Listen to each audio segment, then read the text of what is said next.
everybody.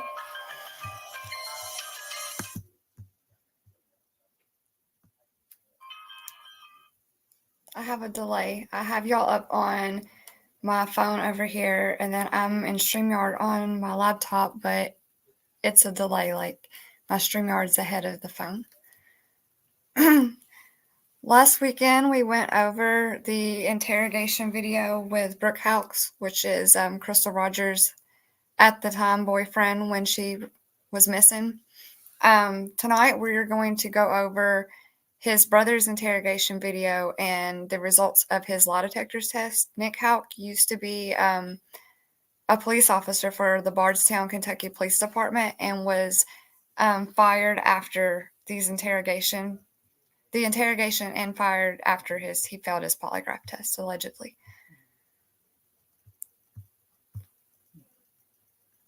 How's everybody doing tonight? I know I seen Tashi was here, Mr. Michigan, and Silent J. I'm going to try to get through this. Rebel's going live at 9, and he's talking about the same thing I'm talking about. So he's going to be talking about the Bardstown case. So I've been saying that I was going to go and watch that, and I don't want to miss it.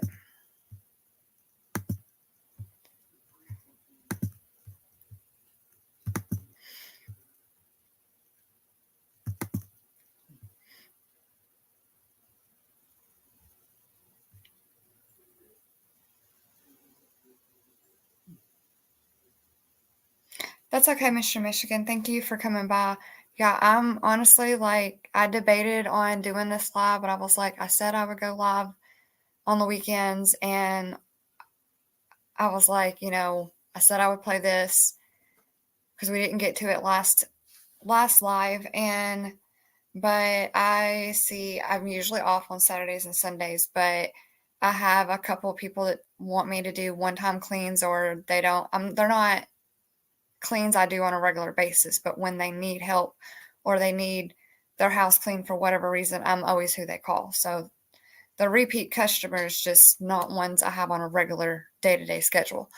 So I had 2 of those houses to do on Saturday, and so today's the only day I've not done nothing all week, and I've not left my house. So I was like, I'm going to try to squeeze this in, and hopefully we can get through this. Rebel's going live at 9, and I'm going to try to be able to get this done and then be able to hop over and see his opinions and how he feels about this case as well. But I'm going to go ahead and play this interview because it's an hour and 30 minutes long.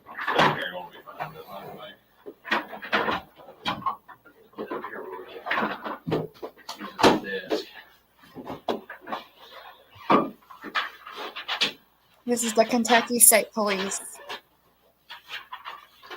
talking to Nick Houck. All right. I don't know what you all talked about on the way over here, or no, we just basically talked about that he was willing to come over and talk to us, but talking about his car, really. Okay. Yeah, he liked Caprice. Did he? It's actually John's car. Yeah. Oh, okay. Yeah, a little dirty. I need to get it cleaned, but it's been raining so blessed much that it's hard to do anything with it. So just want to make sure you understand you're not under arrest, okay? I want to make sure that's. Oh, I know yes, Tashi. Nick Houck is the brother of Nick Houck. And it's my understanding that you testified for grand jury. And yet to this day has he been arrested. And Mr. Grohagan had made mention of yet.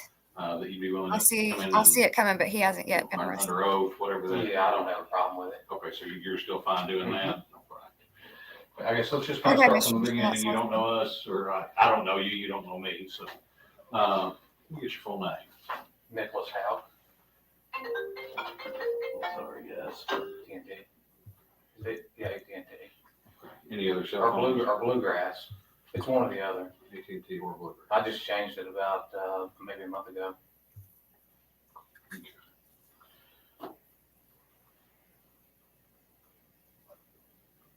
What's your date of birth? 12/18/1979. All right, you reside there at 99 Olympia Drive with anybody else? My girlfriend, What's her name? Amber, both. Basically, right now, they're just getting his information right before they start to question him and ask him questions that pertain to the whereabouts of Crystal.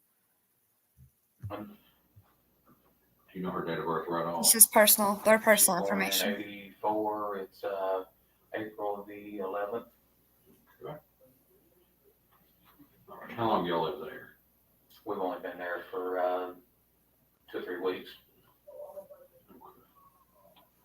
and we just I don't know if it matters. We just moved from 104 Glenview Drive in Bardstown. 104 Glenwood, you said? Glen. I'm gonna skip ahead That's what just a happened. hair until they actually start asking him questions, because all you guys really need to know is that this right here is Nick Houck. He is the brother of Brooke Houck. Brooke Houck was at the time boyfriend of Crystal Rogers, who is the person at this time in 2015, July of 2015, was still considered a missing persons. But now that, 8 years have gone by, going on 9 years soon, she is now presumed to be unalived, and this is now a whole different case, a whole different ballgame. But this is when they were being questioned when she went missing, before they considered her to be deceased. Okay, and do they reside together or they? Yeah, they reside together. Okay. What's their address? 113 or 116 Glenview. So y'all live pretty close when you were at the old house. Mm-hmm. See, they lived Your close brother's name together. is Brooks, is that right? Yeah, Brooks out. Him and his brother, they didn't live far apart.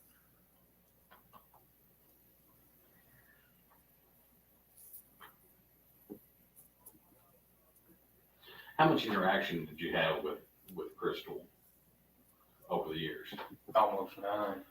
Okay. I mean, did y'all, how often would you see your brother and her, or just her? Or? I mean, I passed her on the street, and that's about it, I mean, my brother's got a bunch of rental properties and stuff, and I mean, I just don't see, I see him on the road, and that's about it, Okay. He's so busy, we don't hang out much anymore. Okay. And do y'all go to family functions together around Christmas and Thanksgiving, or? If we've got time, we do, I mean, I've got about a dozen rental properties and work full-time with the PD, and obviously got a family, and, Sure. I mean, we're just busy guys. Sure, I understand that completely. I think we can sympathize with that. Yeah. Busy or not, I want to ask Chad a question. You're living in a small town with your brother. Y'all have grown up pretty tight knit all your lives. Brooke, I don't know the exact amount of time that Brooke Houck and Crystal Rogers were together, but it was a few years, and y'all didn't live that far apart. I understand that they both run rental properties, they both have jobs, and they're both busy people. I only see my uncles around Christmas time and around the holidays either, but I still know their wives. I still, could be, I mean, if Lord forbid it ever happened, if I was questioned, I would still be able to give a whole lot more information than what Nick Houck is able to give about Crystal. He acts like he just didn't even know her, and that was his brother's, girlfriend for years. They have a kid together, so they've at least been together for 2 years, up to this point. I just, how could you act like you don't even know her? So what I'm asking is, even if you don't, and I'm not saying you don't talk to your siblings because y'all don't get along and y'all ain't talked in years. I mean, you just have busy lives and you just you don't get to see your siblings as often as you would like. Would you not still be able to tell about their significant other? Like, that doesn't make sense to me. Definitely. So in the 2 to 3 years they've been dating, how many times have you been around Crystal? I've been down there to his house, I don't know, maybe half a dozen times or so. Could be more, could be less. I mean, we're not trying to Yeah. put you into a specific number. Yeah, I know what you mean. What'd you know about them? Their relationship. What did you know about their relationship? I mean, they didn't really argue or anything in front of me, if that's what you're getting at. I mean, they seem pretty happy to me, so. Yeah, I think so too, Tashi. We all have, you know, I've got a brother, and if something's going on, he'll call him bitch. You know, he's gonna call him, well, you won't Exactly, believe this Mr. crazy woman Michigan. bitch. And You won't especially believe living in it. a small town. I mean, did he ever get I know anything about like people that? that I know. Well, he didn't complain to me. I live in a small town. Like, I know about stuff going on in people's lives that are strangers to me. Like, I don't even know them just because I live in a small town, and that's just how people are around here. They talk, post stuff on Facebook and this, that, and the other. So on top of that, you know, I also there's like scanner pages and stuff where you can community watch pages and all of that. But still, like, I know about people that aren't even a part of my life just because I live in a small town. So you can't tell me you didn't know you just can't tell me. Can't convince me that he just did not know nothing about his brother's girlfriend and mother of his brother's child, like your nephew. You don't know your nephew's mom, like that. No, you're not going to convince me of that.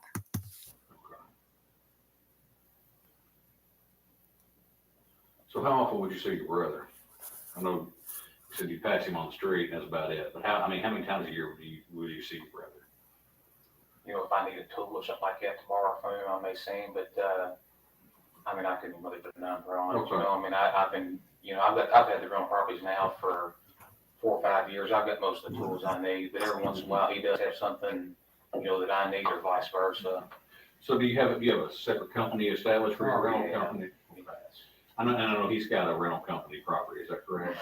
So are two completely separate Yeah, entities? you don't do business with family. Trust me, I understand that too. What's the name of your business? I mean, you It was don't do but business it with no family. longer So it's exists. a bad I idea. dissolved it Okay. in 2014. So it's just kind of doing it on your own.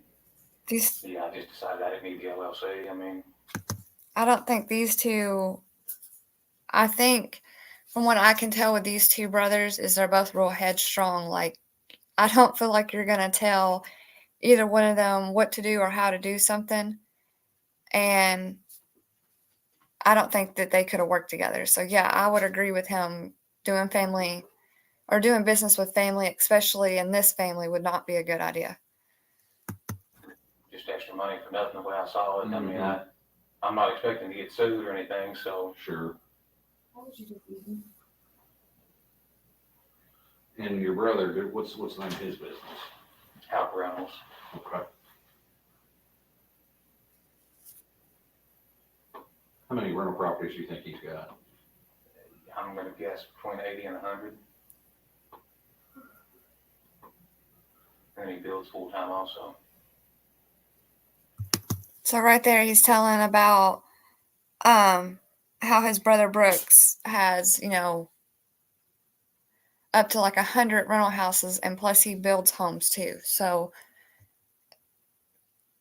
that's going to come in. Like, I'm telling you that because later we'll talk about after he gets arrested, not in this live, but at another live at another time, you'll see how about him getting arrested and about how his bond was set and all of that. And I just want y'all to remember that he's got all those rental properties and he built all those houses when he starts crying about his bond later.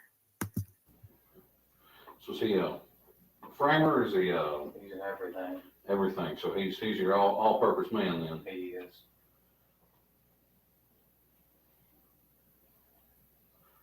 What does he do something more than does he do one thing more than another? Like, does he frame more than anything else? Does he roof more than anything I else? mean, he's just into all of it. I mean, he jumps right there and helps whoever's out there. I mean, obviously he has, you know, certain guys come in to do like the plumbing and electric stuff like Sure. that. They're licensed, Sure. but I mean, he's in there getting his hands dirty. Okay. So is he building for himself for the rental company, or is he building? No, he sells the houses that he builds. Okay, so he's what do they call that? Slumlord? No, not a slumlord, but, Hmm.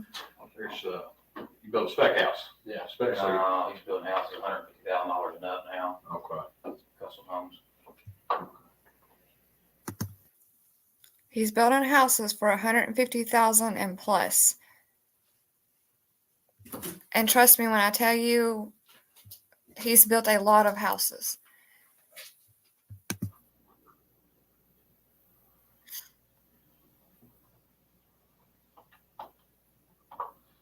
So you say, you saying it may be one, just a handful of times a year, it could be more than that, it just depends on what your situation is. Okay, and did you, in the times that you did see Crystal, I mean, did you ever have any conversation with her, or? No, I mean, I didn't. I never had any issues with Crystal, but I wasn't around her that much. I mean, she seemed like a pretty easygoing person to me. Do you know any of her family? No, I don't.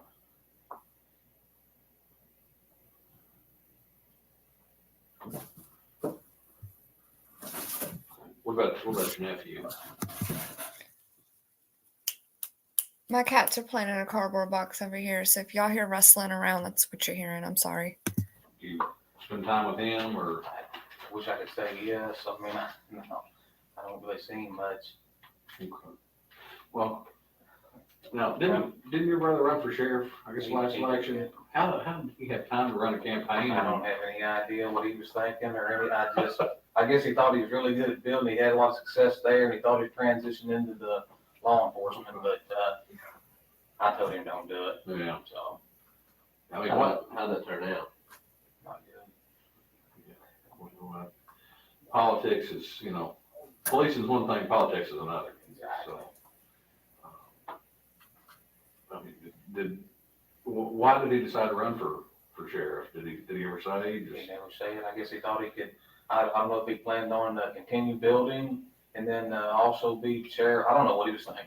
But I tried to talk some sense into him, and I guess it went in one ear and out the other one. So Gotcha. He didn't want him to be a sheriff. If he would have won Wonder sheriff, why. you think he'd made you his chief deputy? I wouldn't work for him. You wouldn't have done it for him? Oh, there you go. He wouldn't have wanted to work for his brother is the problem. How long have you been to PD? I was with Lebanon for about a year and a half. I think I've been here for about 8.5, 9, something like that. Okay. What year did you come on in Lebanon? 2005. Okay. Write that down. And you said you was Lebanon for a year and a half? Mm-hmm. What made you come here to Bardstown? This is just where I was from. More money, better benefits. I mean, I started out at $7.80 an hour, and then went to $15 an hour, whatever it was, when I started here. So Yeah, that's double, yeah, about double your salary. Mm-hmm. And, any trouble since you've been to PD with anybody? Everybody get along pretty good? For the most part. I mean, obviously, a bunch of officers with type A personalities. I mean, you're gonna have a few conflicts, but Sure. You never had any conflict with anybody specifically or anything like that? What shift are you working right now? first shift. How long have you been on that shift? Just changed that not too long. We went to 12-hour shifts. It's probably been in the neighborhood. Now, as far as Officer Ellis goes, which we haven't talked about him yet, but speculation or allegedly, people think that Nick may have had something to do with what happened to him. But that's neither confirmed or denied. That's not fact. That's just how people feel in the rumor mills around small towns. The neighborhood 4 to 6 months, maybe. What were you on before that? I was working 4 to 2 o'clock in the morning. Who were the guys that you worked with on that shift? Who were the guys on that shift? It was me. Jason Ellis was on that shift. Mm-hmm. See, Andrew was on third. Nathan Phillips, I believe, was on second. Michael Medley. I can't remember who else is on the shift. It seems like it runs together now. I've worked with all of them at some point or another, you Yeah. know. But there was 5 or 6 of us on that shift, so.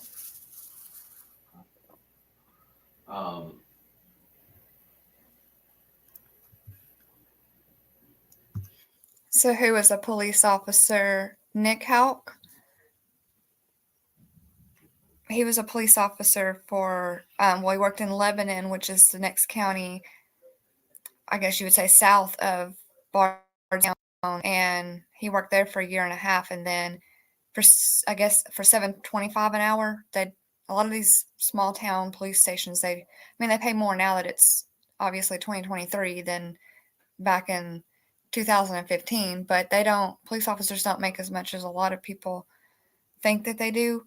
But a year and a half in Lebanon Police Department, which is about 20-30 minutes, I think, south of Bardstown. Well, probably about 20 minutes south. And then he went to Bardstown, which is where he grew up and where he's from, and he started making $15 an hour at Bardstown. So yeah, he was a police officer when all of this stuff that we'll be talking about on my lives as far as true crime goes it all happened here in Bardstown, and while he was a police officer. And then yes, Jason Ellis is the police officer that was ambushed 2 years prior to this and left unalive. So there's reasons I think they asked this. I don't think,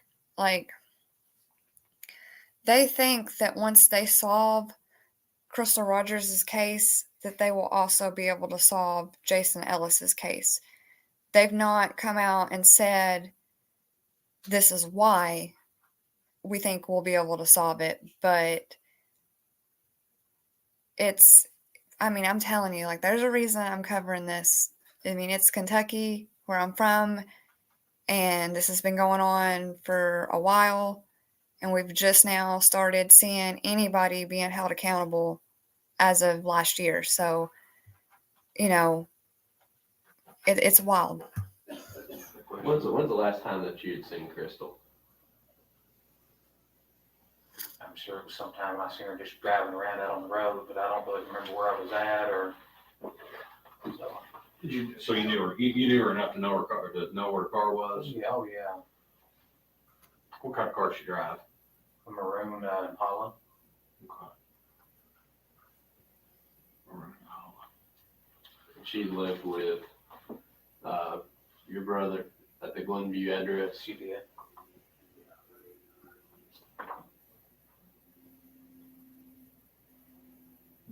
And was she way back when she saw you? Oh yeah, she saw me. She, she I probably wouldn't recognize me in the truck, but I was out in the cruiser. Usually she'd see me. Yeah. So how often would you see her out on the road? Was it obviously more often than you saw her in person? But probably maybe 2 or 3 times a week. Okay.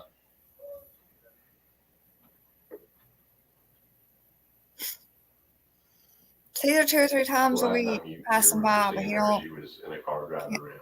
don't know much about her. That's what I'm assuming. I'm not 100%, but I'm almost for certain. The last time that you actually were physically in the same room with her, when was that? It's been a long time ago. I don't really remember. Were we talking Christmas, Thanksgiving, before that, after that? Could have been Christmas, Thanksgiving. Okay. Did she, what did she talk about anything specific, anybody in specific? I don't remember that. I can't even remember what I did 2 days ago. I really. Okay. So you said your brother and her seemed happy? For the most part, they did. Okay. For the most part, what about that? For the most part, you said, what about Well, it? there's one example I can think of. I think there's been times when Brooke said that, I think sometimes she complained that, maybe he treated his son better than her kids or something like that, but that's about the only thing that really stands out. But nothing that was seriously straining the relationship, just Mr. Michigan, you will come to learn that Nick Houck don't know nothing, but knows everything. Hey, Eve, thanks for coming by. But yeah, Nick don't know nothing. He don't know nothing about Crystal. He couldn't tell you her personality. He couldn't tell you nothing, but then turns right around and says, sees her all the time, passing by, they wave at each other. You know, now he remembers this one incident between his brother and Crystal.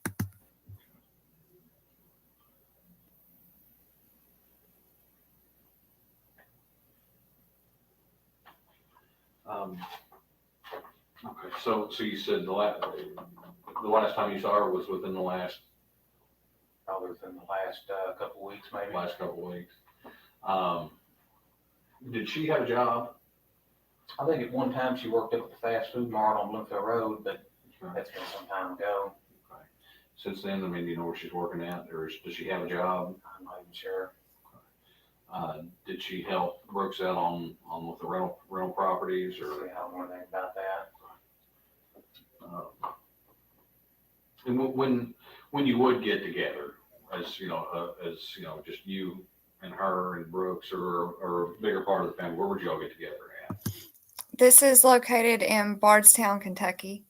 It happened happened the 4th of July weekend, 2015. Crystal Rogers went missing, and then in 5 years later, the FBI picked it up, and that's when she was presumed to be unalived at that point, and was no longer a missing person case. And then in 2023, the end of last year, they finally made an arrest and arrested her then boyfriend, Nick Houck, and 2 other co-workers of his. Nick Houck is the brother here, a former police officer for Bardstown, and he's being questioned. This is at the beginning when she first went missing in 2015. Yeah, I don't know that we ever really got together. I mean, obviously she's been over at Mom's house, and I've seen her out there, but I mean, that's been a while back. Okay. So we really didn't get together. Well, you're welcome. Okay. Now, Is your mom's house down, is it by y'all's family farm? Mm-hmm. Pasco Ballard Road. I think we went out there, or I went out there the other day. There's like a black barn kind of a thing. It's called the Skid House. Skid house, okay. Was there a sawmill in there one time? I saw the sawed cedar. My grandfather, he did. He Okay. ran a sawmill. I saw the sawed cedar. I said, there's gotta be a portable mill here somewhere. Yeah. So, My grandfather, he died when I was like maybe 6 or 7. So I mean, it's been a long time. Yeah, that's been a long okay. time. Yeah, that had nothing to do with the case. That's just my own personal good. I love cedar. Mm-hmm. So, So you don't remember the last time that you had seen Crystal. How about, when did you find out Crystal was missing? When do you remember finding out? Yeah, within a couple of days. okay. How did you find out? I don't know if I saw it on TV or. On TV. I really don't know. I mean, I don't know if Brooks had mentioned it or I saw it on TV. I'm sorry. On TV, you found out your brother's girlfriend, the mother of your nephew, is. You don't know if Brooks told you or if you've seen it on TV. Like if my significant other comes up missing, the first people I'm calling, me personally, is my close friends are going to know, my parents are going to know, and from then on, I'm going to let my stepmom, let my siblings know what's going on. So, like, what? A couple of days. It was a couple of days before you even knew the mother of your nephew was missing. Okay. TV. It was all over Facebook and everything. It was all over On Facebook. national news. I mean, this is for all intents and purposes your sister-in-law, Mm-hmm. and she's missing. I mean, do you and your brother just not talk to that extent that That's kind of bad, isn't it? I mean, Well, I mean, But he never called you and told you she was missing, or No. nobody else in your family called and told you that she was missing? Call and ask, have you seen her? Yeah. Was it Also, I want to point out that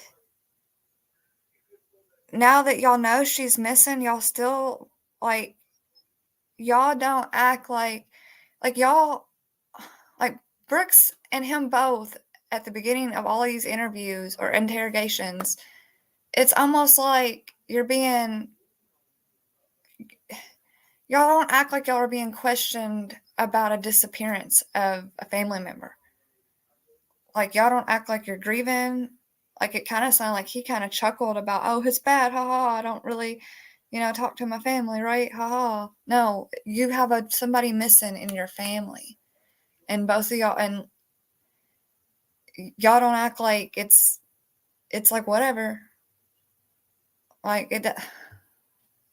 I don't get that. Hey Joe. She says, listening while getting dinner ready. I remember this case. I hope you are doing well, Brittany. I'm doing pretty good. Tired. I've worked all week. Today was my only day off, but I wanted to come live because I did the interrogation video of Brooks last weekend, and I said I would do this one this weekend. So I'm trying to squeeze it in. Is it unusual for her to take off like that? Or? I know Yeah, Brooke no, said she oh. taken off to her, I think her mom's before, but I didn't know anything about that either. So I mean, I know when you get baby mama drama, you try to stay out of it. But I mean, you would think if he was really, concerned, that he would, hey, my brother's a police officer. He knows what to do. Let me call him and see what's going on. it's not like that. Okay. So you don't know how you found out she was missing, whether it was from Facebook or TV or if he mentioned it. No. I mean, I thought, I had several people that actually, talked to me about it. So, like I said, it's ran together at this point. sure. I mean, has he talked to you about it a lot, or? Very little, if any, What's he said? I don't know that he said much anything. I mean, obviously, I'm not really gonna bring it up to him because, I know him well. I know he's a good guy and that he wouldn't have anything to do with something like this. So, Sure. I'm not gonna sit there and question him about it, Mm-hmm. I just feel like I know for sure. I mean, it's not necessarily that we're expecting you to question your brother on the disappearance of his girlfriend, but I feel like a normal, healthy response to that would be maybe, sitting together at the kitchen table and you being a police officer and with you might as well say sister-in-law. I mean, they weren't married, but your brother's girlfriend is missing. Y'all aren't going to sit there and try to figure out what could have happened. Like, it's not that you're questioning that he did it or you're thinking he did it, but you would think you would try to maybe help him put peace, help him. Even, I just don't get it. Like, why don't y'all sit together and try to figure out if y'all are innocent and y'all aren't the reason why she's missing? Why aren't y'all sitting there trying to figure out where she's at or where she could be or what could have happened? Like, y'all are just going about your day. Like, okay, we got rid of that problem. Like, that's how I feel. Hey, Mary Jane. Thanks for stopping by. Sure, he had nothing to do with her disappearance or whatever, and that's just where I'm at. Sure. Yeah, an inconvenience to them, right, I mean, Mr. Michigan? you kind of see the flip side of that coin too, don't you? That if he's really concerned about her coming home, he might be talking, man, we got to do something to find her. We got to do this. We got to do that. Yeah. But he's never mentioned anything like that to you. What's been the one thing he's mentioned to you the most during this whole thing? Nothing stands out. Nothing stands out. I haven't mentioned that and they talked about it. So she goes, and I'm kind of working third party here, so forgive me, and you may have a better idea on the timeline. Friday night the 3rd, I think, was the last time that anybody said they saw her, right? Mm-hmm. Where was that at? Do you know? I think somebody said it was at Walmart. Okay. So obviously she gets reported missing on the 5th, is that right? Yes, the Saturday. Yeah. She goes missing on Sunday, Friday. Sunday.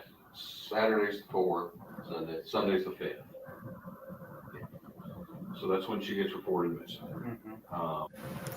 And I want to remind you, she wouldn't have been reported missing if the mother of Crystal, Sherry Ballard, hadn't have seen Brooke Houck in public and walked up to his truck to see her grandson and to say, "Hey, have you seen Crystal?" And he'll be like, "No, I ain't seen her either," or "I haven't seen her," whatever the conversation was. And I heard her say, "Well, don't you think we should report her missing? I'm going to go to the police station and report her missing."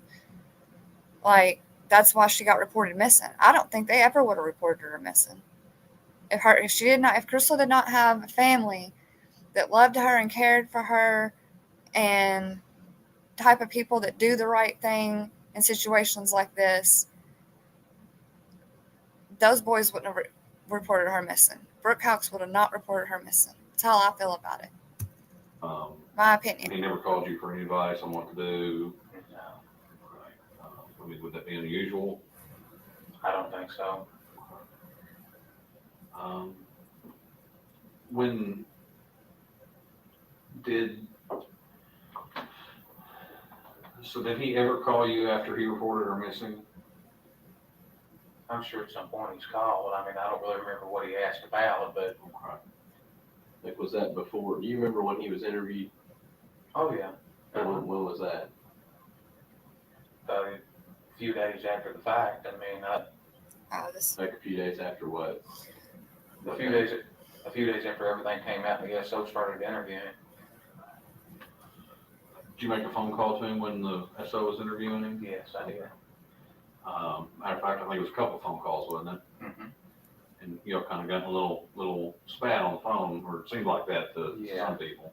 Why did you call Well, him? just basically, I mean, Brooks is a really cooperative guy, and So now he's explaining to the state police why he called his brother in his brother's interrogation. And if you missed last weekend's live, I showed that. And he called his brother, Brooks, while Brooks was being interrogated and questioned by the police. And basically threw a fit that he had been in that interrogation for so long, I guess. And Brooks said, "If you think I should leave, then that's what I'll do. I'll leave." And this is now Nick explaining to the state police why he called his brother and what all that was about. Obviously at this point you want to be cooperative, but you also want to protect yourself. And I think at a time like this right here, I mean, obviously he wouldn't be thinking exactly straight. Yeah. So I just wanted to make And sure I'm sure he did, Toshi. protecting himself while he cooperated with law enforcement. And so I didn't want him to, I mean, it's just easy to get things confused and stuff. And, so. Well, I mean, you said yourself he's a cooperative guy, and you trust him, and to know that he's not involved in this. And what reservations would you have about him talking? Well, for one, the guy that's interviewing him has openly admitted that he lies in court.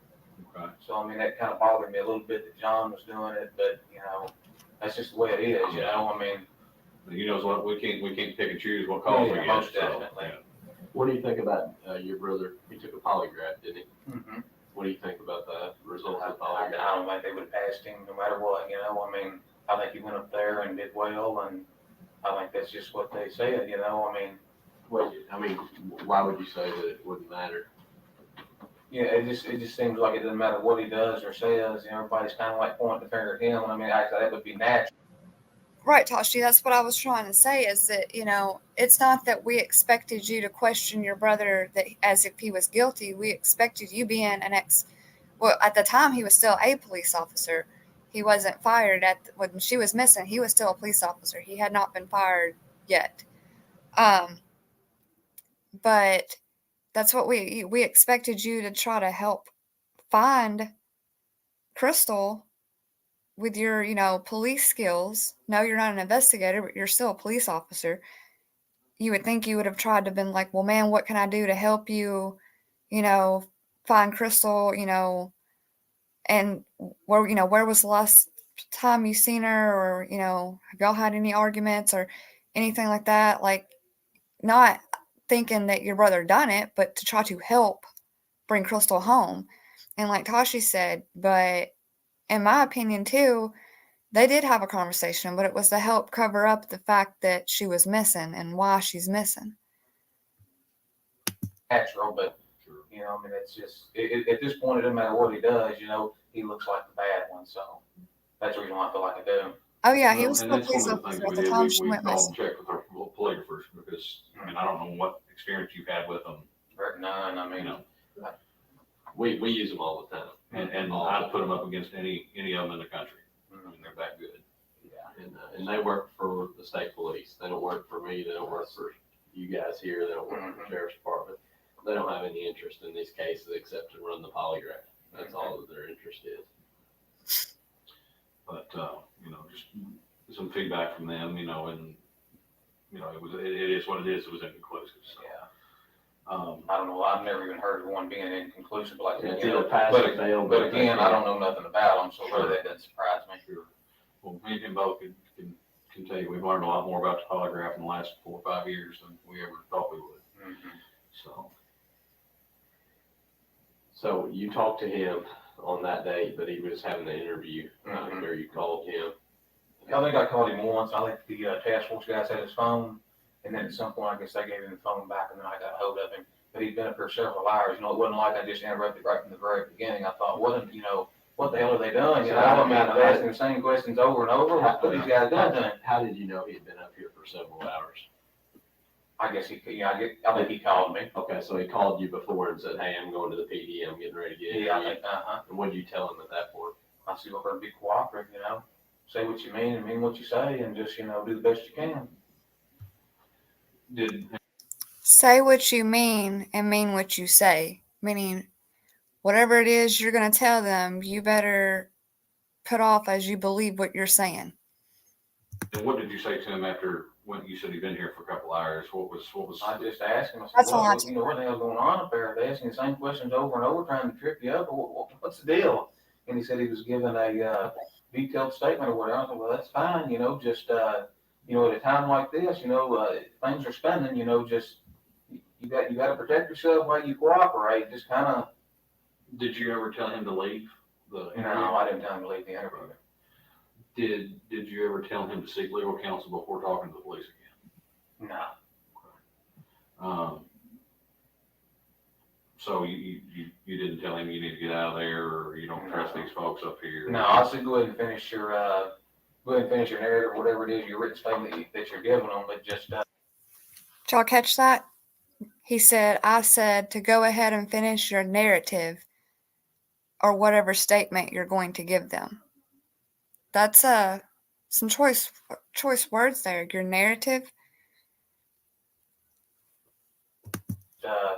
You know, just watch what you're doing, you know, be sure you're thinking clearly and cooperate and go along with it. I mean, you know, I guess the conundrum I'm kind of having in my own head, because like I said, we're coming at this from the outside. You know, we don't have a vested interest in it really one way or the other, because it's, you know, not our baby. But you know, if he's to the point that you're worried about him thinking straight, don't you think he would be talking about it more to you or to your family members about, you know, well, I wonder where she's at. I wonder what happened. Yeah, I think people deal with problems in different ways. I mean, I can't psychoanalyze it. Sure. But just different people handle things different. And is this typically how he handles a stressful situation?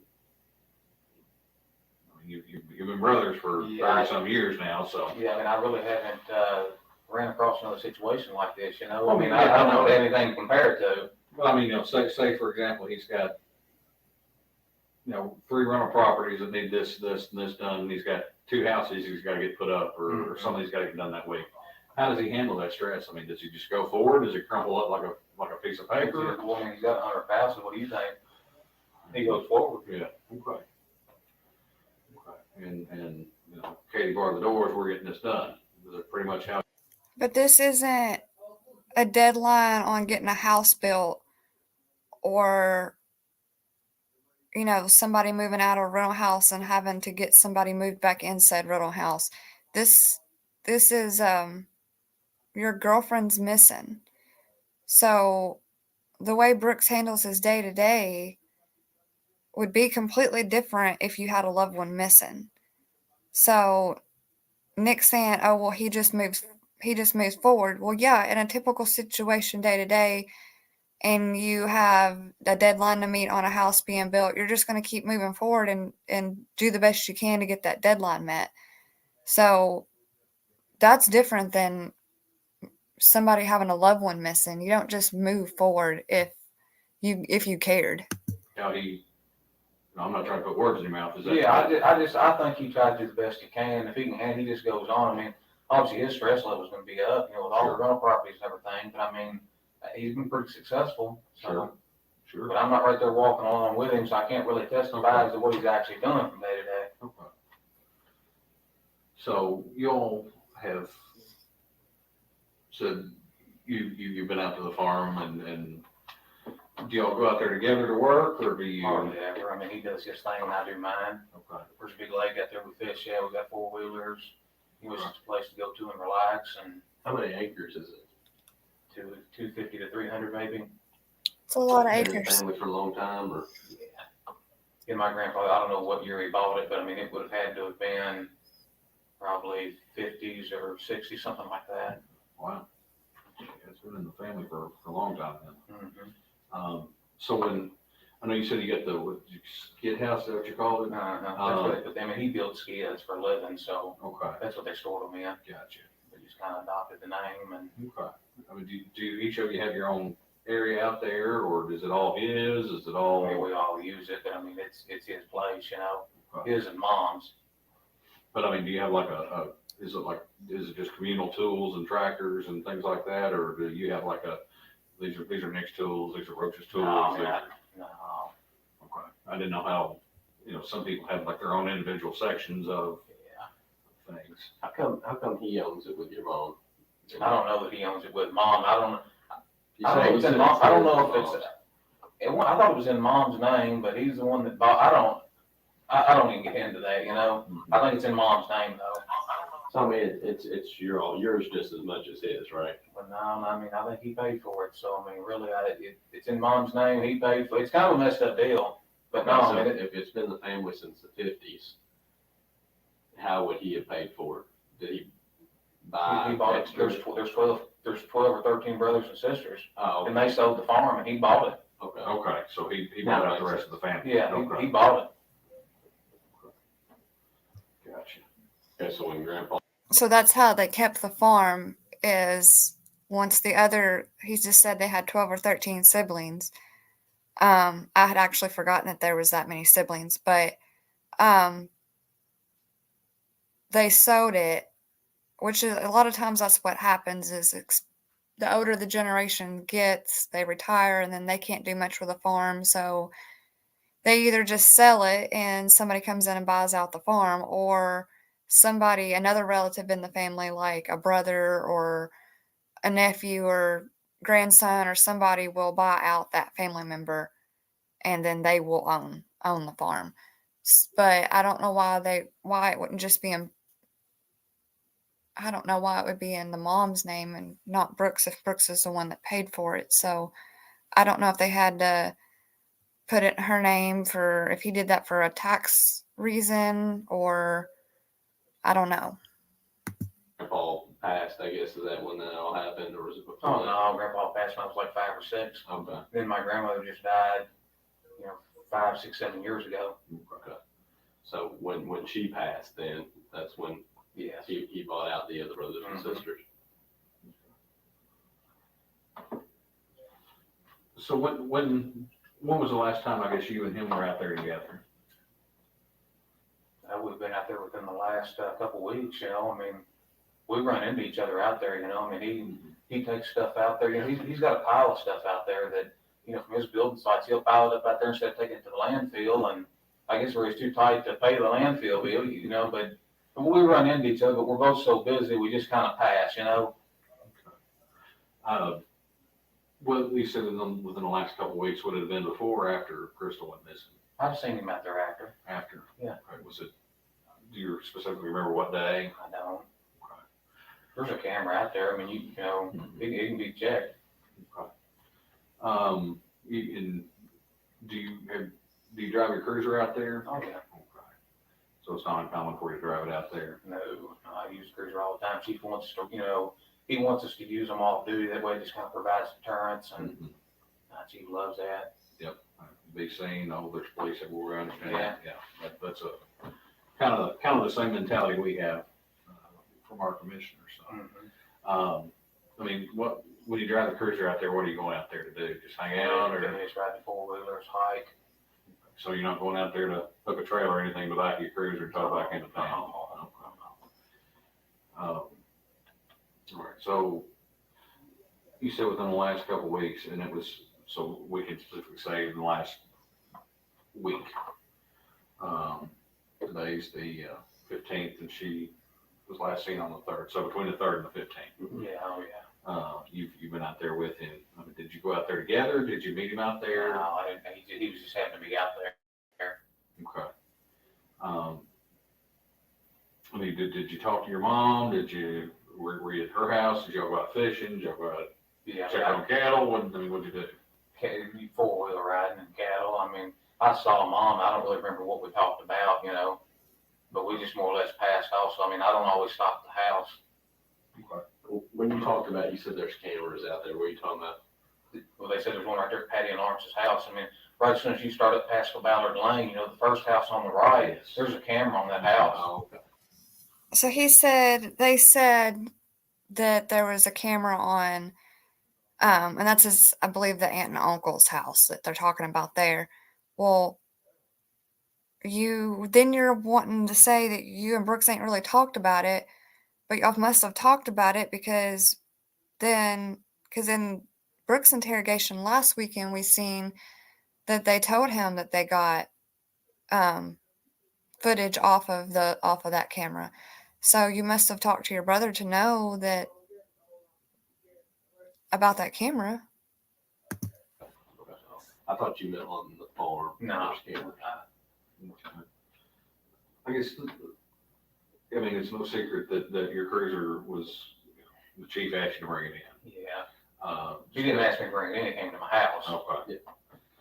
When, Okay, so now they're about this is deep right here. Now they're about to talk about how the chief asked Nick to bring his police cruiser back, but the chief went out there and got Nick's police cruiser, and so they're about to talk about what they found in the police cruiser. what do you normally keep in your trunk? What's a normal duty setup? Like, I know ours looks like, evident store exploded in our trunk. Yeah, I mean, well, I've got a cardboard box back there, and I mean, it's got, say there's flashlight, so we're obviously rechargeable flashlights in the car. There's many forms. There's a PBT fire extinguisher. There's a department issued shotgun in the car. There's a bag up front with all kinds of stuff. I mean, there's a lot of stuff in those cars. Do you generally keep all that stuff in your trunk all the time? Some of it's in the trunk, some of it's up front in the seat. All the forms I use every day would be up front. I've got something that attaches to the passenger seat, and it's got all the forms, action report forms, and all that stuff I use every day. You take that car home with you, it's a take-home car, Yeah. nobody else uses it unless No. something was to come up. The only other person that's used that car is Tom Blair. It was issued to him first, and then it was passed down to me. But that's been a while back. Yeah. How long has that been, you think? That's been a couple of years. Okay. So you've been the only one that's driven it in the last couple of years. Oh yeah. Do y'all have stop sticks or anything, stingers? I don't. I mean, there's some units do. So what you keep in the trunk is a cardboard box with some extra stuff in it, fire extinguisher, Hats, just rain jackets. hats, rain jackets. I mean, I could sit here and try to tell you every item. I probably could come up with half of them. When they took your car, when the PD took your car from your house, what was in the trunk then? Well, it's this morning grand jury came up with just all the stuff I just told you, but there was also one other thing I can remember that was there was just a regular blanket for moving. Where I moved from 104 Glenview Drive to where I'm at now, I took the blanket that was there and I just put it between furniture to keep it from marring up the finish on it. As it went down the road, I guess it was going to jingle around and. In the trunk of your cruiser, you had furniture in the trunk? No, I didn't. No, what I did, I got the blanket at the farm. I used it, and then I was going to take it back in a few days. I forgot about it, so it's sitting there in the trunk, But no, I used my trailer and truck. So instead of putting it in the truck, you put it in the trunk of the cruiser though? Yeah, I was gonna return it back out there, so I just, put it in the trunk, and then when I was out there, I was just gonna return it.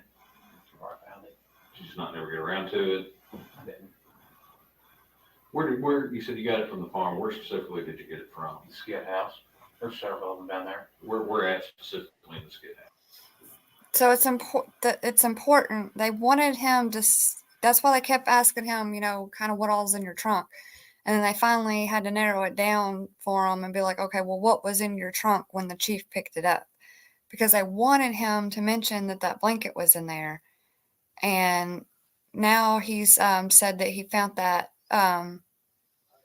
in the barn on the farm is where he got this blanket to borrow to move furniture. But that's key. When you walk in the front door, right there to the right-hand side. Do the other blankets look just like that blanket? Mm-hmm.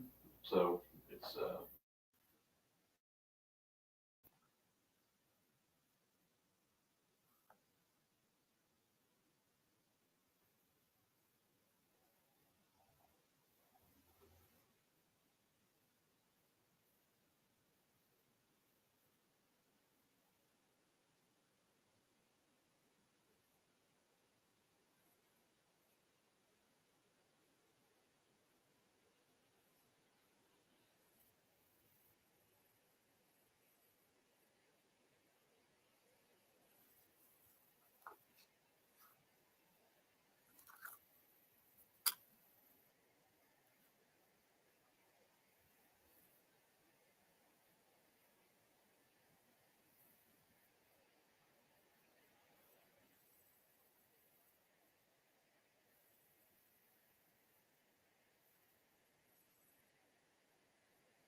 Ding, ding, ding.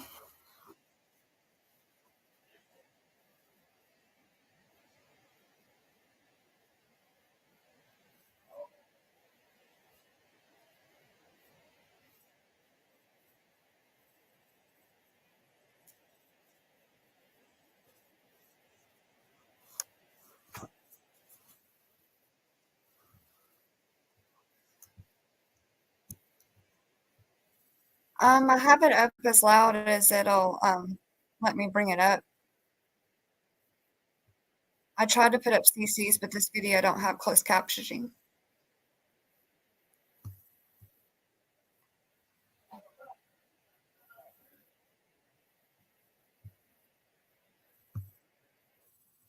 Is anybody else having trouble hearing the video?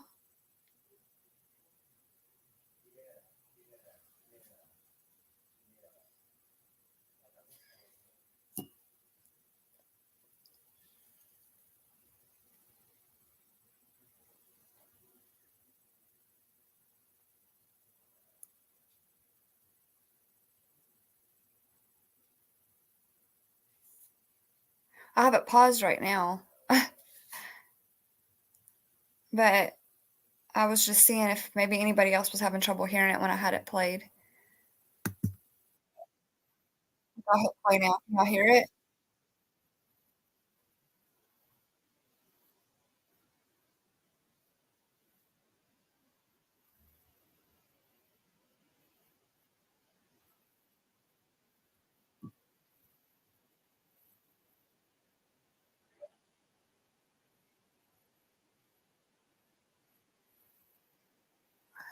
Hmm.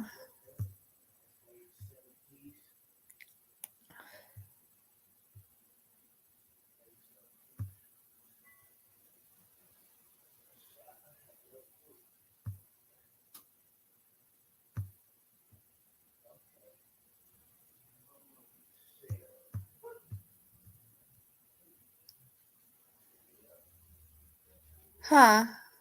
Well, hold on. Let me go to stop screen and then we'll try to present it again and see if it fixes it. Share screen.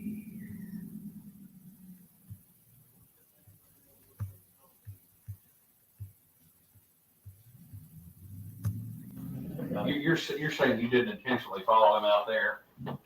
And did you all leave, do you remember leaving together? Mm-mm. Why did he leave earlier or you leave earlier? Do you remember? I don't have any idea. Did you leave first or did he leave Okay, first? awesome. I must have just had to reset. I don't know.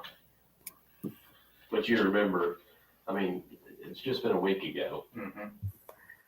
So what they was just telling him when y'all said y'all couldn't hear me, was that on the 8th of July, while Brooks was being questioned by the police, Nick was out on the farm, and that's when he said he was out on the farm. And then later they caught on surveillance video them leaving the farm, and Brooks was leaving the farm, and Nick was following him right behind him out from the farm. So that's what they're telling him now, is that, you know, it's a coincidence that, you know, it's a coincidence that you guys were leaving the farm at the same time. Driving down past the Ballard, your car behind his truck. I mean, you got to turn in the farm there. You remember? Can you go back and put that in your head, just driving down that road and you see your brother in front of you? What happened after that? I can. Let's go back. You remember talking to your brother on the phone when he was up here, right? Mm-hmm. What did you do after you got off the phone with him? I really don't know. Do you But you went smoke? to the farms, what I bet. Chew tobacco? No. Drink? Nope. No. Drink coffee? Nope. You don't have any fun, do you? What's that? Not much. Working all the time, like, I understand that completely. So it would possible that y'all were out at the farm together that night, you just don't remember You specifically. saying the 8th? Yeah. Could have been. Right. Did you work on the 8th? Last Wednesday. You work on Wednesdays? What day did you take the car? Because I haven't been It to went work on since. Thursday the 9th. I don't think I could. If I was at the farm on Wednesday, then I couldn't have worked. Right. Yeah, I don't think so. So what days are you generally off? Let's see. So like one week I'll be off Thursday, Friday, Saturday, Sunday. Come back Monday. Work Tuesday, off Wednesday. Okay. Work Thursday, Friday. It's hard to keep up with. Sure. I mean, it's a mess. Well, How do you keep up with it? I've got a schedule at home. Okay. Yeah, I've got to leave my schedule still today, even 5-6 months later. Now, what's your normal shift time end? 7 o'clock. So say if you went out to the farm 8:30. But then I could have swung that. Okay. Yeah. Okay. So it's safe to say that if you were driving your cruiser out to the farm, you weren't working, Almost definitely. because you don't leave the city to go out to the farm while you're working, right? I wouldn't do that. Okay, so you wouldn't do that, so you would have been off. Remember back, that was the same day that he was up here being interviewed. Okay, it would have been Wednesday. If he was up here interviewed, you had phone conversations with him before he came up here. He told you he was coming up here, and then after a couple hours, you called, checked on him, you know, told him to protect himself, whatever it was, the conversation that you had. And then after that phone call, within 2 hours, both of y'all were driving to the farm on the camera. Mm-hmm. Okay. So we know all that. There's no debate about that. We know that. Mm-hmm. What we need to know. So what they're saying is that his brother Brooks was being questioned by the police on the 8th, the same time that Nick Houck here called his brother. They talked before Brooks went to be talked to by the police and questioned by the police. They had a phone conversation. Then he also called him during the police questioning. And then after all of that, they ended up at the farm at the same time. Know is why y'all both went down. These are brothers that they're so busy with life, they just pass each other by. They don't really hang out. They don't really talk much. They did a whole lot of talking on the 8th and a whole lot of seeing each other on the 8th. Out of the farm. 'Cause I know it's gonna be hard for you to remember a week ago, but I can remember a week ago if I'm thinking about a conversation I had with my brother and something like this going on. 'Cause this doesn't go on all the time, so I mean, we're gonna call it like it is. Is it, you don't wanna remember, or can you remember? I can't remember. Mm-hmm. Because this is what's happened. You made a phone call, he was up here. Within 2 hours of him leaving here, both of y'all were on the road, on the way to the farm, and the camera shows that. Time and date stamp, phone call, time and date stamp. You're out there. What went on while you were out there at the farm? Yeah, if I knew, I'd tell you. I mean, I wish I could give you a detailed written statement. I don't know. Just kind of jump back to the cruiser here for a minute. Is there any reason that there be any blood in the trunk of your cruiser? No reason. They asked about the blanket.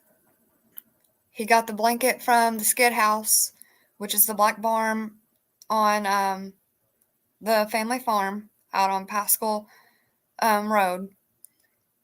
So we know that this blanket, and I'm just throwing in some speculation. This isn't anything that has come out. I'm just going on what I've gathered listening to this. We know that the blanket where he got it at, which was a skid house at the barn on the farm, the family farm. We know that he says he used it to move furniture. I don't believe that. In my opinion, I don't believe that's what that was used for. Then it was put in his police cruiser, or was never taken out. Always could have been there. Who knows? But he says he folded it up and put it in there because he's going to take it back out to the farm and put it where he found it. And now they're asking him if there's any reason why there would be blood in the back of that police cruiser in that trunk. At all. So you don't transport any biological evidence on a regular basis? When was the last scene that you had somebody that was bleeding? How long has it been?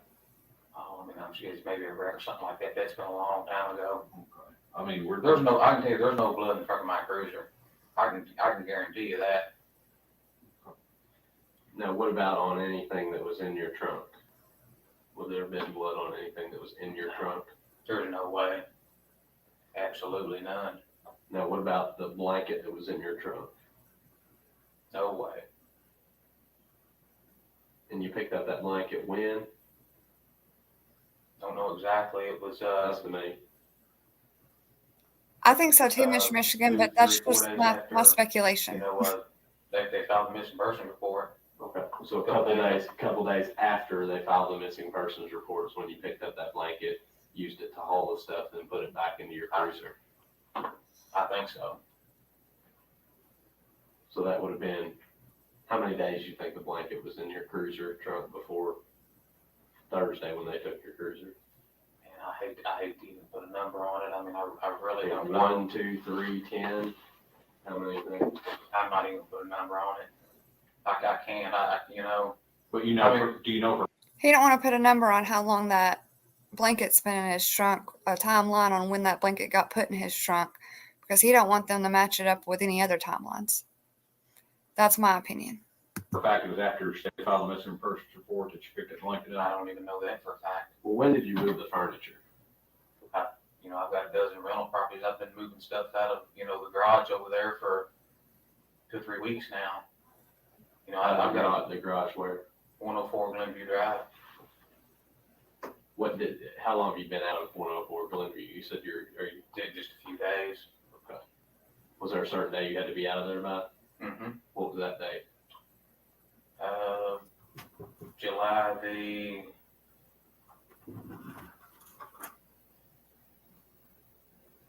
I wish I could give you the exact Well, date. who gave you the date to get out? The guy that bought it. Okay, so there's paperwork that shows he takes possession of it on a certain day. Mm-hmm.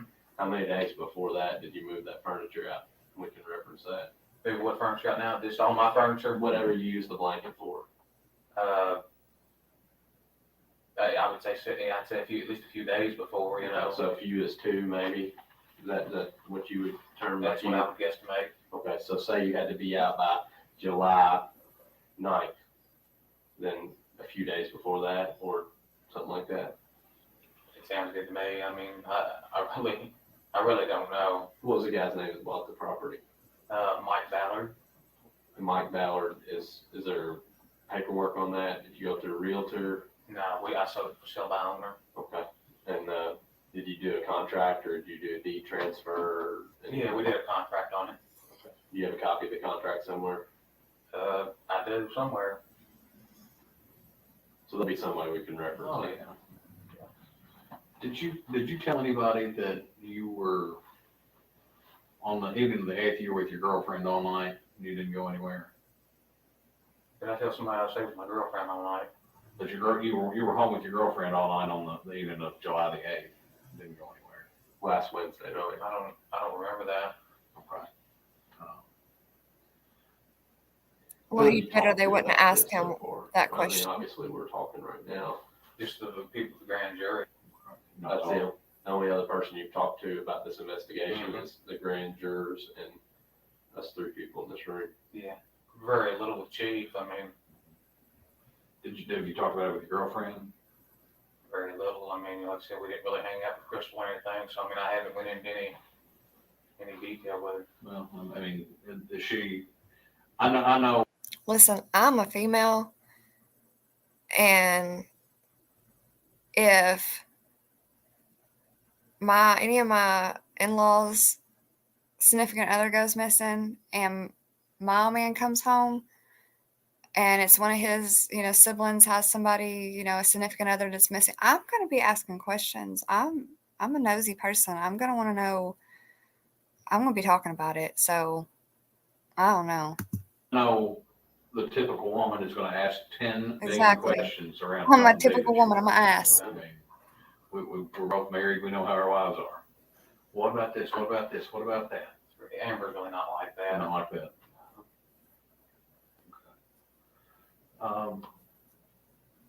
Do you talk to any of the other officers here? I mean, y'all are obviously all, I've been off work. He just put me. Okay, I'm going to skip ahead because now he's just going to ask him if he's talked to this person or if he's talked to that person. And Nick's just going to say, no, I ain't talked to them. You on paid leave or minute. Anybody about investigating work outside of work or? with us, each other, is that just not the case here? I haven't talked Or to him. social with, Well, yeah, I mean, I talked to all the guys, but I mean, it's not like we hang out on the weekends together, most of them. Any of the officers or anybody come and approach you and ask you questions about the case? Instead of knowing. I mean, no, he hadn't asked me anything like that. Nobody's asked him nothing. He interviewed, I guess since Snow had interviewed him before. is there anything that happened on Friday? You have I don't know, water line bust, anything like that you needed help with? No, You remember him coming over on Friday, just this past Friday, a couple days ago? I don't. And you didn't meet with him on that Friday? I'm not aware of. They're asking if his brother came over Friday, and he's going to A say, little more raised your voice, it almost sounded like a shouting match. I mean, I don't really see it that way, but I mean, I wanted him to listen, I mean. so that night after you called your brother and told him to leave, and like what he just said, I skipped it a little bit, but what he just said was that whenever Nick called his brother Brooks, when Brooks was being questioned by the police, like he was talking so loud that the guy that was questioning him could hear what Nick was saying. So even though Nick may try to deny I said this or I said that, he was talking so loud on that phone that it was almost as if he was on speakerphone. told him to be careful or take care of himself, etc. You couldn't hear it as well on the video, but if I probably wasn't talking and if I could have it, if it was a little louder, you probably could have heard, like you could at least hear somebody was talking, responding on the phone. You could at least hear that part, but you really couldn't tell what Nick was saying back to him. You could just hear that Nick was talking back to him. You could hear Nick's voice coming out of the phone. You just couldn't hear what Nick was saying, is what I'm trying to say. But if he was in that room, you would have been able to hear what he was saying. Etc. Did you all meet up anywhere? Not that I recall, I don't think we did. Well, you talked about the videos out there at the house on the corner of Pasco Valley. That video does show you and your brother going out there arriving at the same time, right behind each other. We got witnesses that said they remember passing both of you out on 49. One right, he was in front, you were behind. We didn't make a special trip out there together, if that's what you're getting at. I mean, that's just Just a coincidence that y'all showed up at the same time to go out there. and then y'all were out there till right at 11:22. You start out and stop down at the end of the drive, back up, and then y'all leave out together. What's that name you said? I backed up or? You started down the drive and stopped, and then backed back up the hill a little bit, and then I guess I don't know if you're waiting for him or what, but y'all left together. I don't remember that, but. You don't remember that? We know you wrote Of course. you arrived together and you left together. We know that. Which kind of leads us to the issue with the cruiser here. Okay. We got some issues. Okay. Okay. You're aware that when All right, so listen what they're ready to say. That's what I was trying to skip ahead to, was for them to give this information to you guys. Listen closely. They have some issues with the police cruiser. So this is the only time I heard this, was when this interview was released. I have not heard them in recent discussions talk about the police cruiser or brought this back up. So I don't know if this just went nowhere or if this is part of evidence and something they're going to bring up later once they have it. They don't, I guess, have enough to actually get Nick, but they're working on enough to get Nick. They haven't arrested Nick yet as of today. But I haven't heard this brought back up. This is the only time I've heard this about the police cruiser, but it is interesting. cruiser was taken from you, that it was actually taken to the Kentucky State Police Forensic Central Laboratory. That's what I assumed, Chief would have done. Okay. So why it's at the lab, have you ever heard of luminol? You ever been in any kind of criminal investigation? Oh, yeah. It all Right, you know what luminol. luminol is used for? To find blood. Okay. Or other Bodily fluid. bodily fluids. Uh-huh. Okay. So we all excrete bodily fluids, sweat, vomit, anything, saliva, all that is what would fluoresce. Why would your trunk look like a Smurf if they sprayed it? Why would it fluoresce? Why would your trunk look like a Smurf? Why would it fluoresce? That's what he just said. So they've sprayed Nick's trunk to his police cruiser with luminol, and they are saying that it lit up like a Smurf. Now, yes, mind you, that could be spit, that could be sweat, that could be blood, but it's bodily fluid. So it doesn't necessarily mean that he had blood in the police cruiser, but he had enough bodily fluids that it lit up like a Smurf. It wasn't just a speck here or a speck there. Like if it lit up like a Smurf, then it lit up. I mean, it looked like Chernobyl.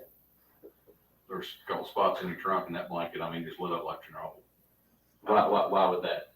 There's not going to be any blood in the trunk. Okay, well, I did not say blood. I'm talking about other bodily fluids. I don't have You blood. know, There shouldn't be any bodily fluids in the trunk. I think so too, Mr. There's only Michigan. one way But bodily that's fluids not. can get It's into not the come trunk. out. That's if a body's nearby, right?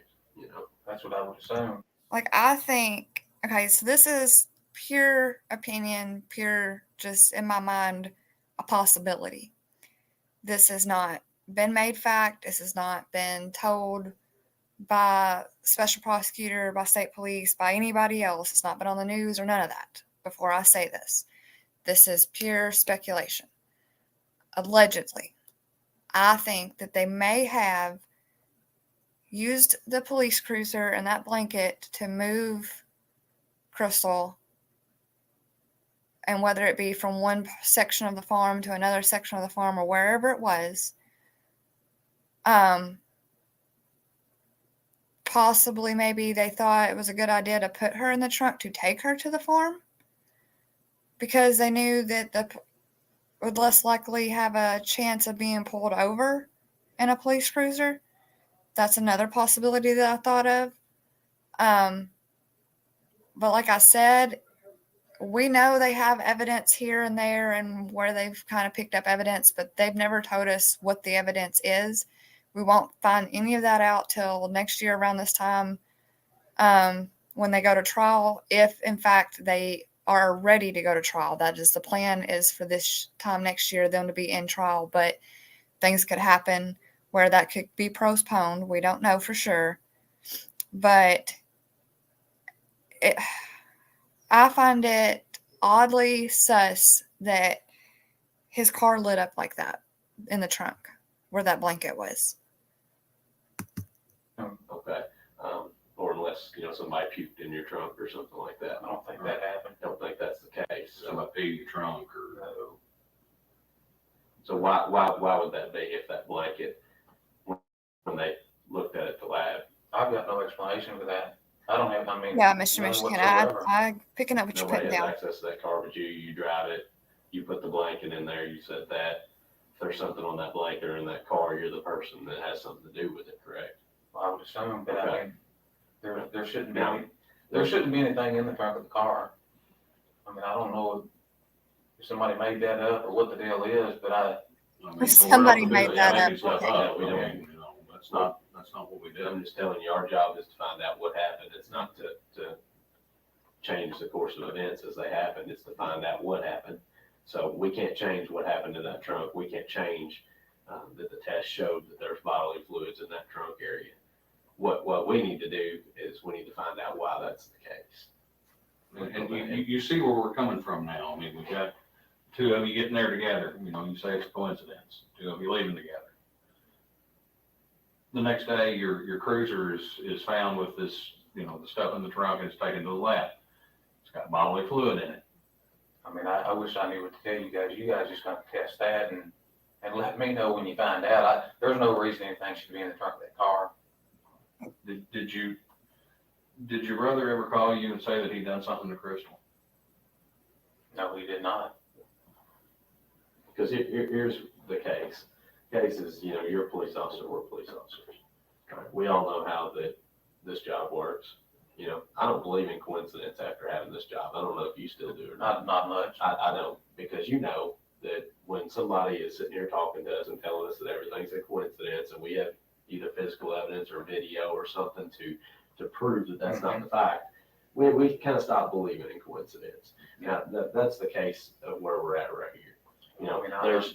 There's too much linking you and him leaving when he leaves the police department, going down the road, both arriving together, both leaving together. There is some reason why you all went out to that farm. Now, Mr. Michigan, I believe how it is that his police cruiser, I believe, is a car, and I believe his personal vehicle would be the truck. I'm not a big, fan of amnesia either, because I've heard that 20 or 30 times a week when I'm talking to people. So I don't believe people just lose their memory. Mm-hmm. I think people forget what they don't want to talk about. They hide those things. And sometimes. Well, yeah, the that's person true. that They does that say he because they're trying used to it to protect move the their family, trailer. or they're trying to But I'm protect pretty sure he themselves. had a And you car. know what? There's also bad Police people cruiser. in this world. Most definitely. And those bad people intentionally lie and intentionally use those excuses, to make it harder for the police to find out what really happened, because they're deep down, they're just a bad person. Oh, I agree with you 100%. So I don't think that we're dealing with a type of person here that's a bad person. I think we're dealing with somebody like you that's coming forward and trying to be cooperative. Mm-hmm. But then again, I think you're somebody that would protect your family in a case like this. And if your family told you something, that you would try to protect them to the best of your abilities, And especially since you're a and police she's- officer. Okay. She's got kids. I mean, there's no way that I would cover this up for him. Okay. Well, I mean, But, we also have to take it, we all have family. We know how family bonds run. I mean, family's family. You've got your work family, and you've got your real family. mm-hmm. And, there's things that the people have done in the name of family that have been in positions that, you would just kind of scratch your head to think, why would they do that? But it was all out of love. Right, Mr. Michigan. I'm going to have to see if I can look it up and see if I can figure that out. because I was under the impression that he drove I'm thinking a police cruiser, I'm thinking a car. But you're right, he may have had an SUV. But then they say trunk, which also makes me think of car. So maybe you're confused me now, Mr. Michigan, on what was drove. But I know it was police issued and it was the police vehicle. A lot, for the family. You and your brothers, you grew up together, you probably rumbled on the ground together, knocking each other's heads off. Yeah. I mean, I've got a brother, that's what we did growing up. We took turns beating the fire out of each other. Yeah. But at the same point, we're at a point here, like you said, coincidences, we throw them out the window. Not knowing exactly what time you sat down and ate dinner yesterday, that's one thing. Not remembering That you ate dinner at that all. you ate dinner at all, that's another That's a thing. different thing. Yeah. And then you add that Right. on top of the biological evidence that's been located in the trunk. Look, we're not That's what asking you starts hard. me right there. I mean, I just can't believe that. Well, we're not asking you hard questions. All I could say to what you're saying, Mr. Michigan, is the important thing to know is that it was the back of the police issued vehicle where the blanket was is what lit up blue. So that would be the vehicle allegedly that would be tied to her disappearance or have something to do with her disappearance allegedly.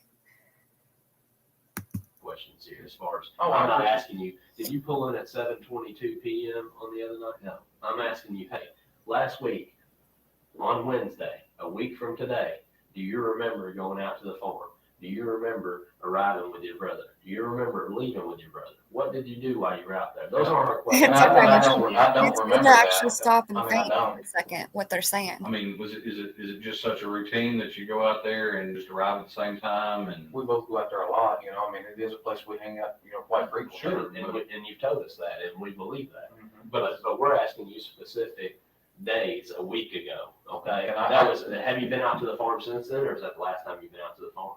Since the 8th, Since, yes, a Well, week ago last Wednesday. I'm sure I've been out there since then. Okay, have you and your brother both met out there since No. last? Okay, so we're asking you about the last time that you and your brother met at the farm. All right, we're not asking you for specifics of.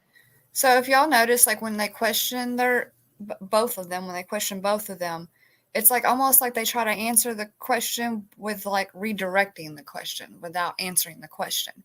And so then that's what takes, like, they want to try to complain that they're in these interrogations so long. Well, if you would just answer the question without, you're answering the question, but you're not answering the actual question that they're answering, and you're trying to answer in a way to where you're trying to trick them into making them think that you answered the question, but they're asking for a specific question. They need a specific answer is what they're looking for. And it's like they almost have to draw it out on a whiteboard, the actual question they're asking them to get them to answer the actual question. That's what takes so long in these interviews. About it. We're just asking if you remember Or both arriving there, interrogations. I keep what calling you them did while you were there, and when you left, And and why you were out. I don't. I mean, I really don't. we're trying to make it as easy as we can for you as far as asking you questions. Because from our perspective, I mean, we're not talking about just, coincidence, y'all showing up at the same time.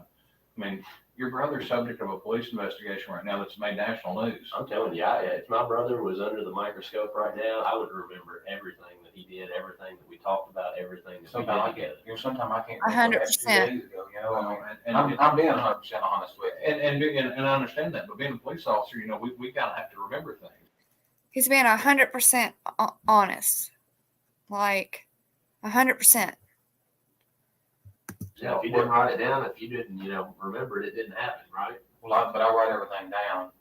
If you look at my notes, I mean, it's all written down. I've got it. When I go testify in court, I've got the report right in front of me, Sure. But sometimes I couldn't tell you what I did 2 days ago. But work is one thing, your family is another.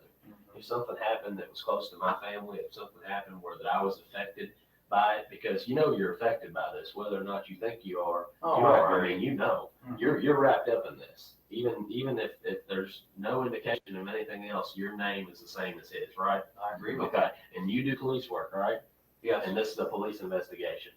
So there ain't no way you're gonna be able to stay out of this completely, right?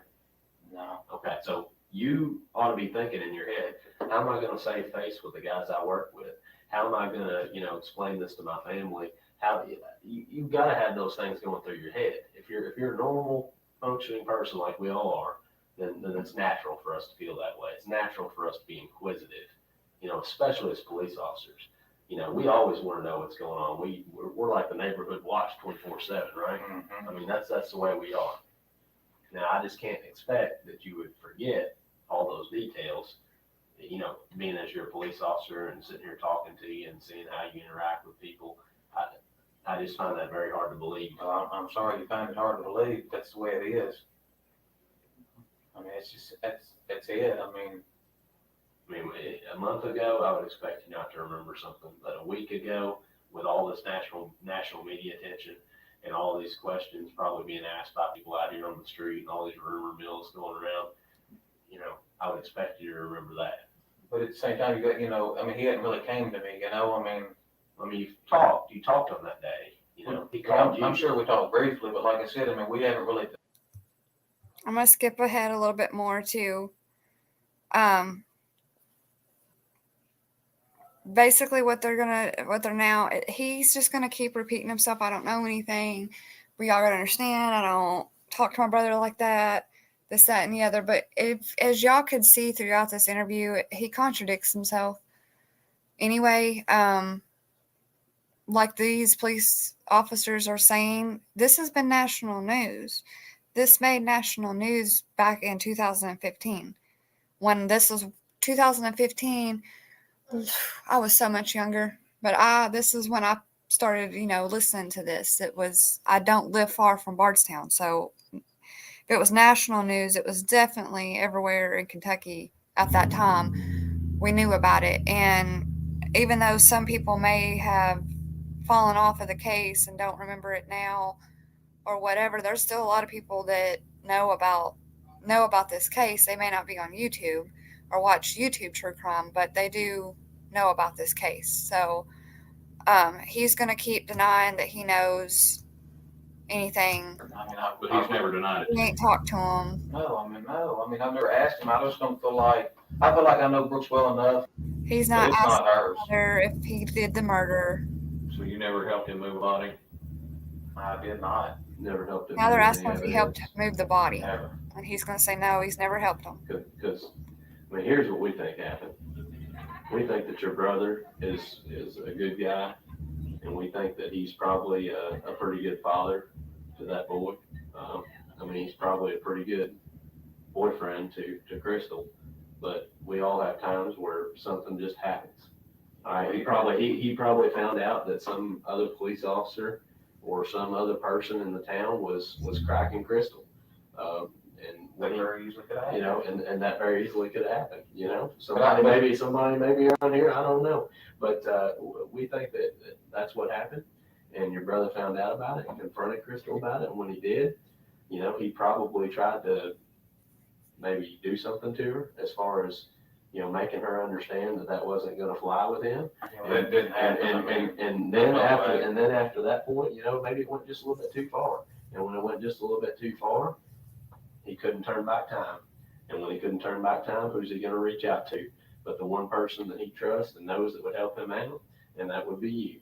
And when he called you or he reached out to you, you heard that your brother was in a tough spot, and you being the good family man that you are, the good person that you are, you thought, well, I know this is wrong, but it's also right to take care of my brother and to keep him from going to prison for I the can rest of see his you life. looking at things And that then- way, but and I then mean, there's no way at that that happened. point, at that I mean, I've point, done told you that, well, at that point, Nick, you talk to him and he asked you to do something for him, and you try to help him out with advice all that you can, but it finally comes to a point where advice isn't good enough anymore. He actually needed somebody to help him with something. And at that point, Nick, that's when you had to actually do something that you're ashamed of and that you're not proud of, and you blocked it from your memory because you are ashamed of that. And because you're a good person, you actually have feelings. You block that out in your head. When you block that out in your head, that's why you're having a problem remembering this stuff. But I know, and Detective Vaughn here knows that something like that happened. And that's exactly what we think happened in this situation. And Nick, this is the time and This the is place. it. This is Okay? your one Now, chance. Nick, if we find out that this stuff comes back in your trunk, or if we find a body, if a hunter finds that body pretty soon, assuming, that they do, it's going to be a different game. It's going to be a different ball game at that point, okay? This right now is the first inning. Once we find that out, that's closer to the ninth. We've got less time to make up ground and change what's on the scoreboard, because the scoreboard's going to be the same as it would be in the ninth inning, as it would be in the top or the bottom. It's not going to be what it was in the first. All right, we can change the score right now, but we can't later. So Nick, this is the only. So they're basically telling them, we know that something happened to Crystal, even though they can't prove it at this point in the investigation. And they know that this stuff it's not just coincidence that Brooke and Nick were together or following each other or at the farm at the same time. And they're now giving him a chance to, hey, this is your last chance, buddy. You either change your tune and tell us what's going on, or later on when we find out the truth and what's going on, it's not going to be the best for you if you don't go ahead and tell us now. It's not going to look good later when we find out the truth and you've sat here and acted like you didn't know.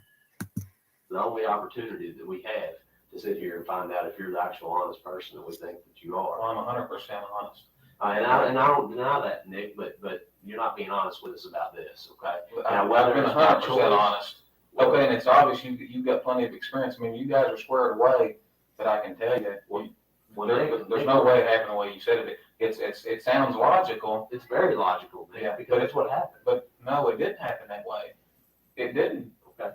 How do you know it didn't happen that way? Nick, you can't remember what happened. Well, he's saying Brooks did it, and I was in on it. I mean, there's no way. Were you there? Were you Well, then able what to say happened? that Brooks didn't do it? No, but I know him well enough to know that. Well, I know lots of people, okay? I know troopers that I've worked with for my entire career. And guess what? They're not troopers anymore. And I thought I could say Because they that made a about mistake. it. And I thought I could say that. Because you know what? We're all people. No matter what this says, no matter what we go to church and say on Sunday, no matter what that we appear like, everybody is a person. And every person can change in a heartbeat. Whether they choose to or not. Sometimes things just happen. We make mistakes. I haven't made any mistakes, and I have been 100% honest. Well, Nick, I don't disagree that, you hadn't made any mistakes in your career maybe, but in this, there's been some mistakes made. Otherwise, we wouldn't be sitting here talking to you. Because when I start thinking with this goes out the window. Logic goes out the window. Man, all I can tell you is, I mean, Brooks is a good guy. He didn't have anything to do with this. Obviously, I'm hoping for the best, expecting the worst, because I'm a police officer. I hope she walks in his front door anytime, but at the same time, I mean, she's been gone for a while. She hadn't made contact with the kids. Well, You guys got it's national media attention. We know that she's not just out walking around in public somewhere because somebody would have called us. Yeah. All right, it's been all over the news. Or she would have said, Yeah. and at least Her- called here and said, hey, I'm okay. She wouldn't have any way to get money. She wouldn't have any way to call anybody, okay? So the assumption of what you're talking about, assuming the worst, I think we can say that's logical to think right now. If she had a flat tire, she would have used her cell phone To call somebody. Her cell phone, It makes sense. her cell phone, It makes sense. her cell phone's dead out there. There's nobody calling to ask for help. She didn't call. Now, Crystal's not the type of person, from what I know of her, and I've done a lot of background, she's not the type of person that's gonna get out, get the spare tire out, get the jack out, change the tire, and nothing be out there on the scene. But Yeah, I don't think she would change the tire. No, because if we already know that Crystal's family, her brother and them went and looked at the car when it was found on Bluegrass Parkway. The tire was low, but it wasn't like she didn't have a flat as though like a blowout. But yes, the tire was low. But in my opinion, almost as if somebody maybe just let the air out to say, well, make it look like she had a flat tire. They weren't smart enough to let all the air out because the the tire wasn't all the way flat. I have a tire that has a stem link on it. Right now I need to get replaced, and once a week I have to go put air in my tire. So we also so I had to remove a video from last weekend's live, because it was apparently from Oxygen Network. I did not notice it when I clicked on it to play it for you guys that it was from Oxygen Network, but it was copyrighted. But in that video, we seen that those of us that watched it live was able to see the tire wasn't all the way flat. Her brother and them said that Crystal wasn't the type that she's actually messed up a rim before with a flat tire, because she wouldn't just pull over anywhere, and she wanted to keep going until she had a safe place, a public place to pull over with that flat tire. And then she would always, call one of them to help her with the flat tire. So we know that she didn't just have the flat tire, leave her cell phone and keys and purse behind and just vanish. Also, we also know that the search dogs could not even pick up her scent at her car on the side of the road at the Bluegrass Parkway. With them same dogs, was able to pick up her scent and basically take them all the way out to the farm where Crystal and Brooks had been. The tire. Okay, she called somebody. She would have called somebody. Okay, she would have called her boyfriend. She would have called her mom, her mom, dad. She would have called the police, called 911. I don't know. Maybe even would have called you. I don't know. But she would have called somebody. And you know, I think She didn't do that. And she didn't do that. You know as well as we do, Bluegrass is not very heavily traveled at that time of night. After 10 o'clock, you might see a car. Bluegrass Parkway isn't. And the stretch, I know not everybody knows Kentucky, but this stretch of the Bluegrass Parkway in the area of that Bardstown is in, Lebanon, even the town that I live in, if we're going to go to Lexington, Kentucky, we travel to that parkway and we get on the BG Parkway, which is what we call it, but it's the Bluegrass Parkway, and then we would head towards Lexington. Or you can also get on the BG Parkway and go towards Radcliffe, E-Town, and go that way. So it's a different road. You would have to take a different road to go to Louisville from there. But the BG, the Bluegrass Parkway, is what would take you, if you were going to go to Lexington from this location, from Bardstown, Kentucky, you would get on the BG Parkway. It's a little 2-lane on both sides parkway.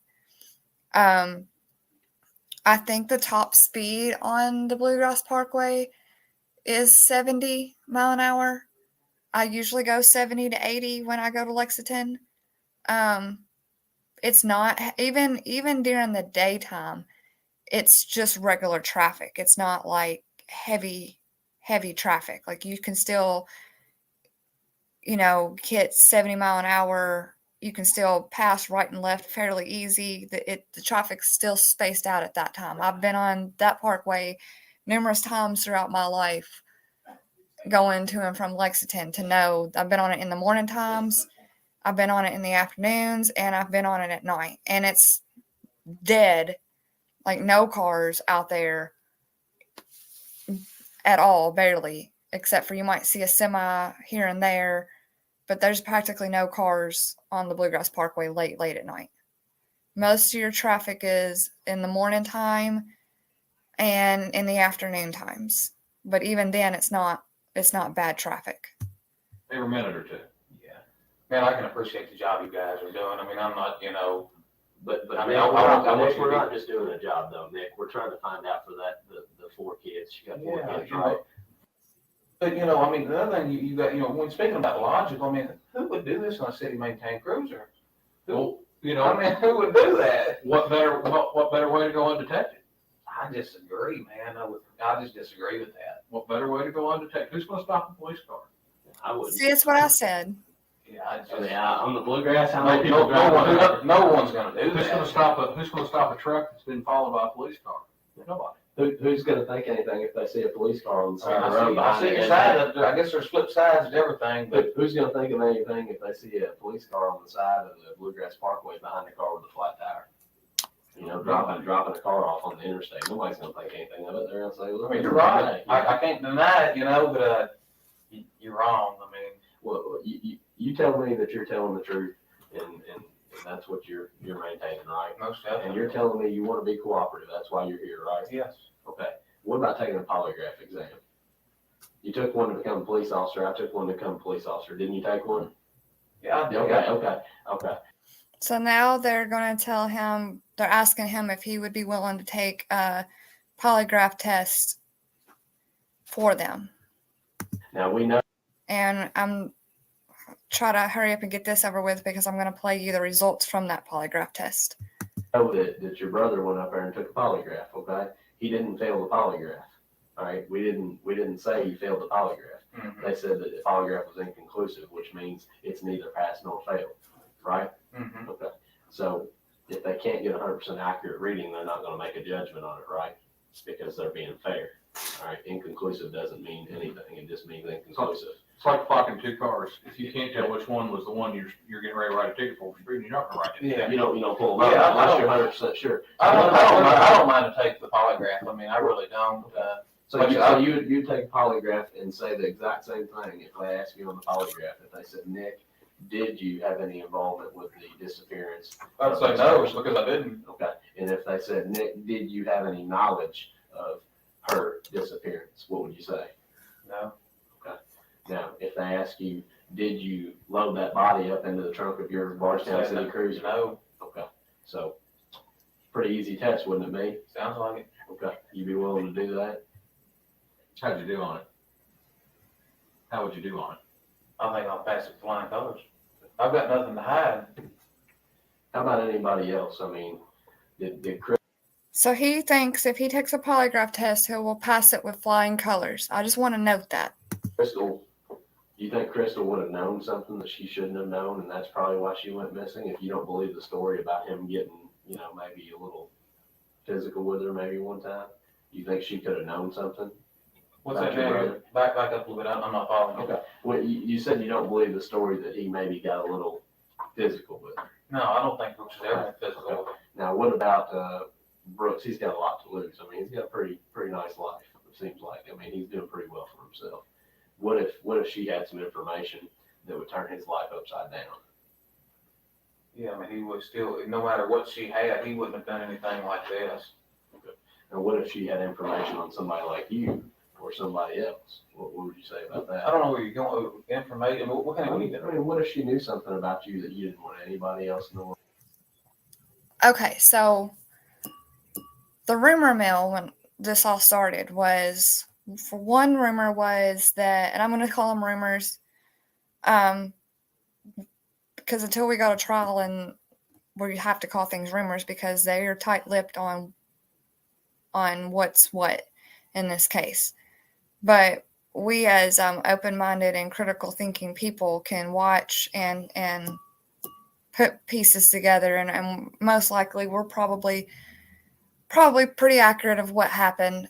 But obviously, until we go to trial, some things may not be brought to the public eye. But when this first happened, the rumor was that she had told her family that she was planning on leaving Brooks and that she had, something on him.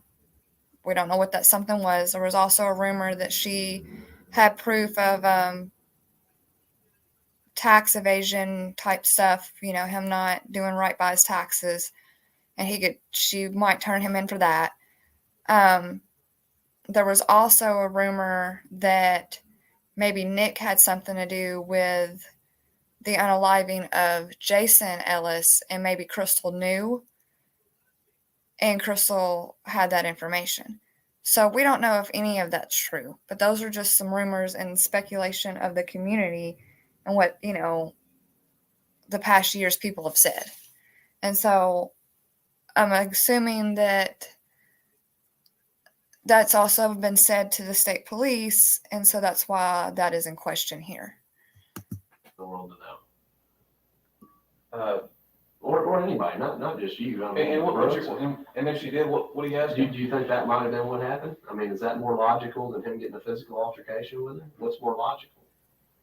I mean, did she pop off and say, you know, well, I know you're dirty, you're doing this and this to these tenants, or you're doing X, Y, and Z to this, and he just, you know, and just, you know, He ever say anything like that to you? No, He never mentioned anything about her making stuff up about it, no. telling her friends anything? so obviously we've gone down that, it's not a logical explanation in your mind. I don't think so. And what, like him, I agree. I think what happened is it was something heat of the moment. We all get in the heat of the moment, and just be honest, shit happens. Mm-hmm. Shit happens that we can't take back, that we wish we could. You know, she may have. I mean, I didn't really know her that well. I can't. Okay. Then it Well, all depends on their availability. Yeah, I mean, They might have. I mean, I've got a lot of stuff going on. I just moved and everything. Let's just try to shoot for Monday. And if that'll make Okay.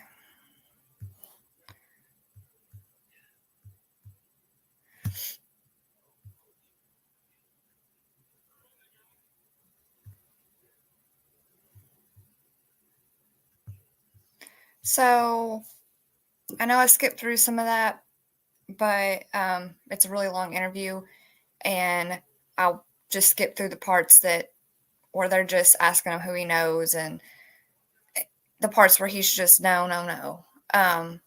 That's basically what I skipped through, and there at the end was just them basically asking him again if this or that could have happened, and he's saying no. So now I want to play you guys the interrogation, or not the interrogation video, the results from the polygraph test. And I know you shouldn't have a favorite video when it comes to true crime, but because I followed this so much when this was released, back when this was released, and I got to watch this, like, just watching him be told the results of this polygraph test was one of my favorite videos, because you can definitely tell that he has a whole different attitude here than he did when being questioned by the state police.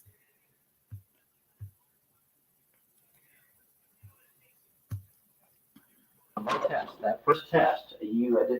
Notice he's still in police uniform here.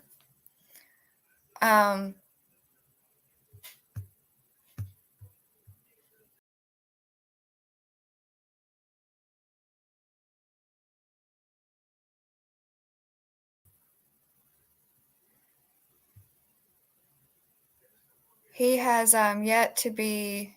I was trying to stop camera and I took myself completely off there for a second.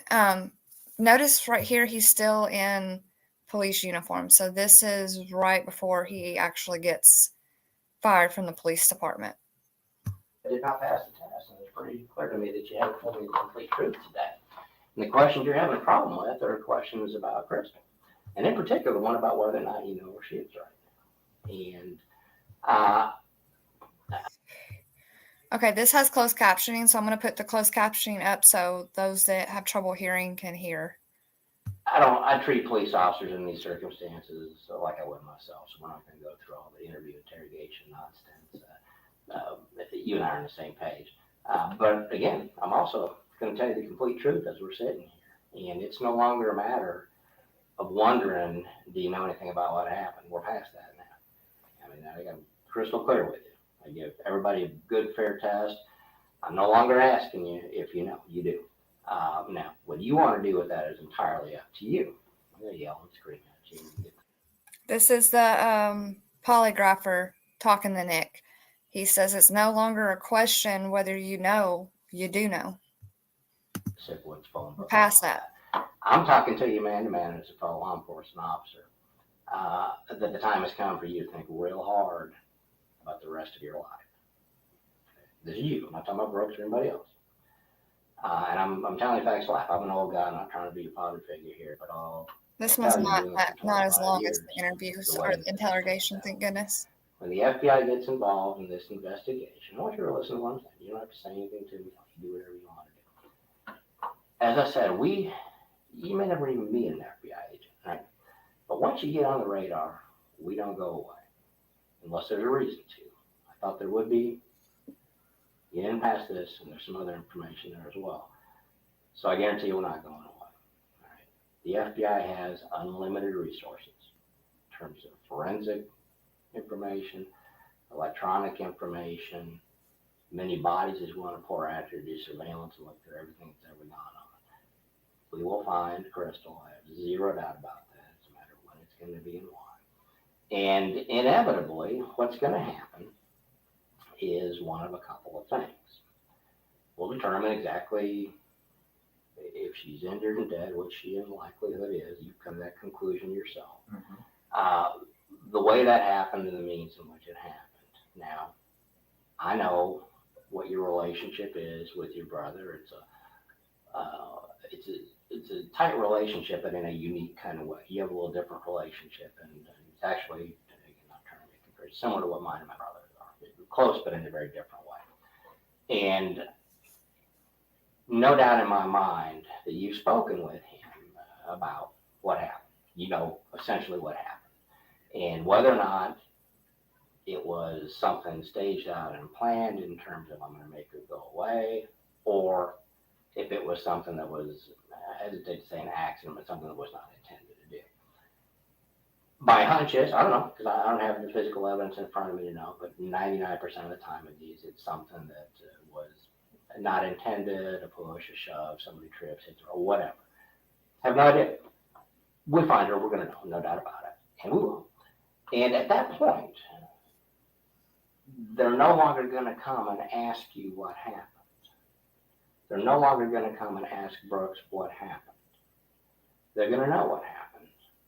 And they're going to prosecute, assuming a worst case scenario, because everybody had an opportunity up front to say, whoa, time out. It's a horrible, horrible thing. I got scared. Let me just tell you. They've had for 8, well, this was back in 2015, I believe, too. But yeah, they had, now that it's been 8 years, they've had 8 years to come clean on what happened to Crystal, and nobody did until they started putting pieces together, and the FBI had the evidence to arrest those that they know now that are involved. Nick, again, has not been arrested yet. Everybody that's followed this case is hoping, praying, and waiting on this man to be arrested. He has not been arrested yet. It blows our minds that he hasn't been arrested yet, but he hasn't. But yeah, they've had plenty of time to come clean. Now that it's 2024, they've had plenty of times. Mick hasn't been arrested. Brooks wasn't arrested until September of last year, and then there was Joseph Lawson is a person that was the first person arrested in connection, and then right after that was Nick, and then after Nick was Joseph's dad, Stephen Lawson, and Joseph and Stephen both worked for Brooks, and Nick has not been arrested yet, but we all think that that's going to come hopefully sooner than later. But they've had, all of them have had, anybody involved in this and knew what happened has had plenty of time. Tell you what happened. Nobody's going to want to hear that anymore, because all your testimony in the grand jury, all of his in the grand jury, the interviews that were recorded, where there are demonstrable lies about things that were said, that's all put in front of a jury and or a judge. You know, you've been in the system.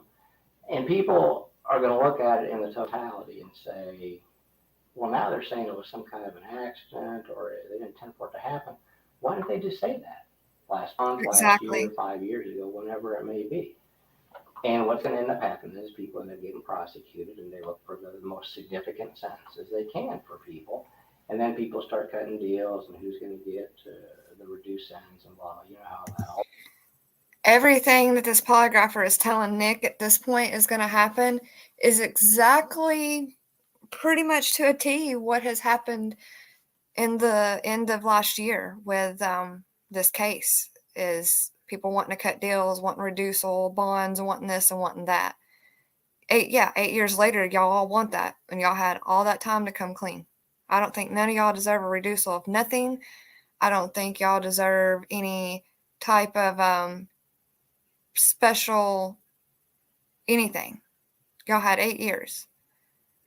It all works. Point is, at that point, it's out of everybody's control. If we're gonna get involved as the FBI and spend all these resources, then we're gonna just assume the worst and go forward. If at this stage, however, and I'm just giving you the facts to lay out, these are not things, I have no doubt you've pondered this since the very first day this all occurred. But I want you to refresh it in your mind. You think about it however you want to. What everybody that I've talked to believes is this was something that was not a planned out murder for hire type thing or that nature. It was about a relationship and something that happened flared up. Like you were having domestics in your career plenty, and you know people don't plan those out. Sometimes you see a pattern of behavior. It doesn't appear to be the case here. That's why I asked you about the relationship. Good evening, Teresa. Nobody's I'm doing saying pretty it's that good. kind of relationship. Again, I'm not going to lay out all the evidence that's sitting there right now, and there's plenty of it. And I don't know. This right here is Nick Houck, the brother of Brooke Houck. They're telling him his results to his polygraph and explaining to him that, look, like, if you don't tell us what happened, when we find out what happened and people start getting prosecuted, it's going to be too late. But this is him telling him his results from the polygraph test.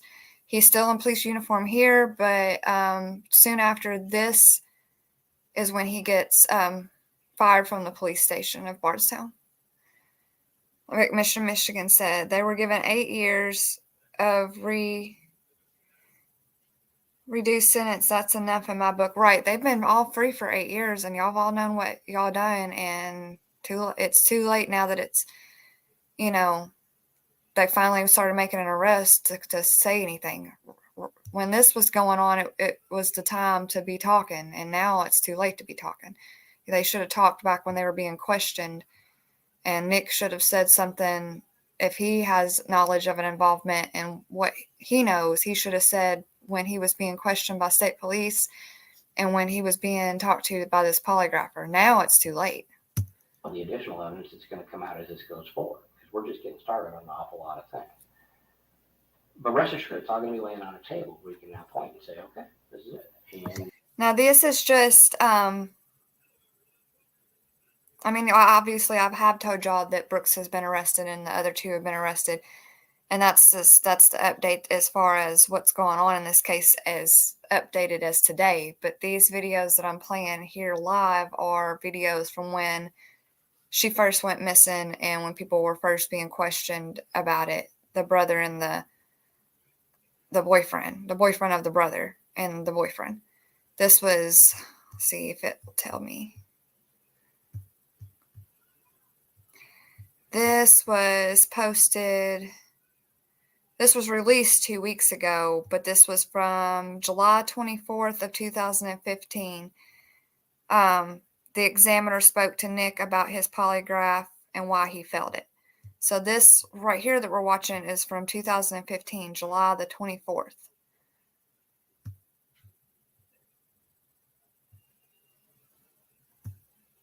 And whether it be a circumstantial type of a case where just you put together the totality and it's so overwhelming that there is only one conclusion that a jury can draw, that's probably how this is going to work out.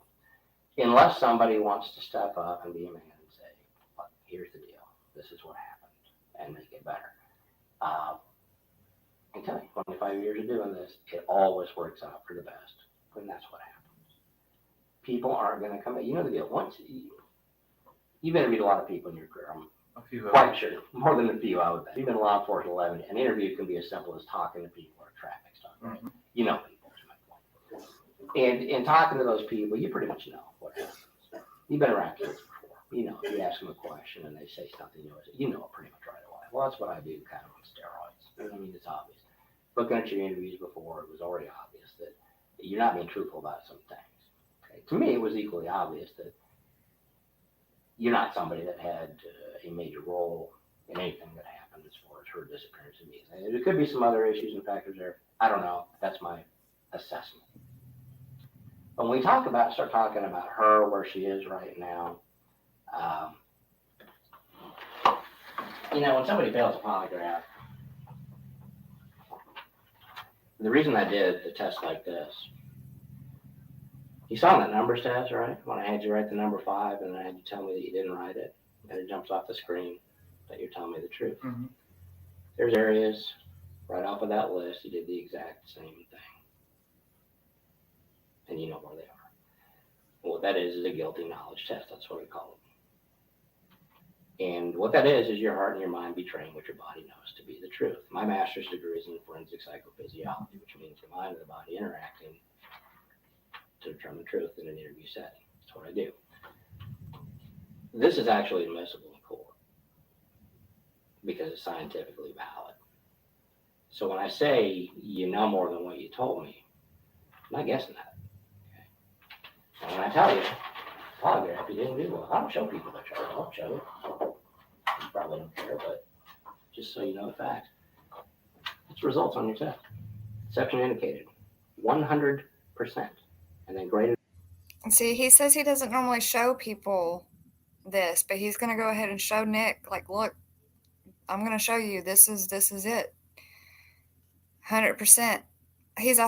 That last, when we was watching him be interviewed by the state police, he said he's 100% truthful. Well, as daytime TV would say, the lie detector test says that was a lie. Graded a 99. What's graded a 99? 100, right? What are the questions? Do you know where Crystal is right now? Are you hiding any information about what happened to Crystal? See, you didn't tell me the truth on both of those questions. So, I mean, I'm telling the truth. I'm not going to sit here and make up a bunch of stuff and try and put your read techniques with you. We're past that. So the cat's out of the bag as far as your guilty knowledge. What happened here. And again, I'm not going to play the games with you as the detective doing all the read stuff and everything else. I'm telling you, two individuals who know the way investigations work, what the facts are. And the time is now, today, to start fixing this problem. You know, we can talk all about Crystal and how we need to get her a proper burial and her family needs closure and her son needs closure, and all those things are true. But you know that. But you're a realist. You deal with them the today and the going forward. You even kind of said that basically in an interview the other day. People were concerned about why isn't Brooks acting differently with what's happened here? You know, his girlfriend and mother's child is missing and he's happy-go-lucky, essentially. Well, people react to things in different ways, and I get that. That's why I say your relationship with him is a little different than others. It's a close relationship, but it's different than others might perceive. I'm the same way. It's an introvert's way of dealing with things. Introvert doesn't mean shy. It means you deal with things from an internal locus. We all do. I'm very much that way, so I get that. But that's why I'm not going to go into all these things about getting her a proper burial in the family, getting her back so that her son can visit the grave and all that. We all know that to be true, and you've already thought about that. You're dealing with that internally. What you're dealing with going forward is you, and more importantly, your brother. Your role in this, I'm assuming, because I wasn't out there to see exactly what you did or didn't do. Was nothing. Well, I'm not asking you. Okay, we'll go ahead. I mean, you did. I've already shown you, so I don't care. I'm not asking you if you did or didn't. Okay, you did. okay. And we both know. He's like, I'm not asking you anymore. I already asked you that, and the lie detector determined you lied about it. It's for a lie. I'm not trying to be punny, but it's crystal clear, right? It's crystal clear you're lying. Now, the details of who did what when, can I tell you exactly? No, but I can demonstrably point out through forensic evidence already that things that you told us about where you were at various times are demonstrably not true. We can prove in front of a jury today that you were places that you said you weren't. That's just one example. Again, I'm not asking for, I'm telling you the facts of what happened. You believe whatever you want about what I'm telling you. But I get paid to be truthful with you. I'm here, my whole point today, when I'm doing a polygraph examination, I'm working for you, working for the person in that chair. This is about a quest for the truth. And we're much closer today to the truth than we were when you first walked in that door. You can deny, that's fine. That's what people do. It's will. That's what you've done at this point. And it's human nature. You know, when people are... He said you can deny all you want. That's what you've done up to this point. You can deny it, but facts are facts.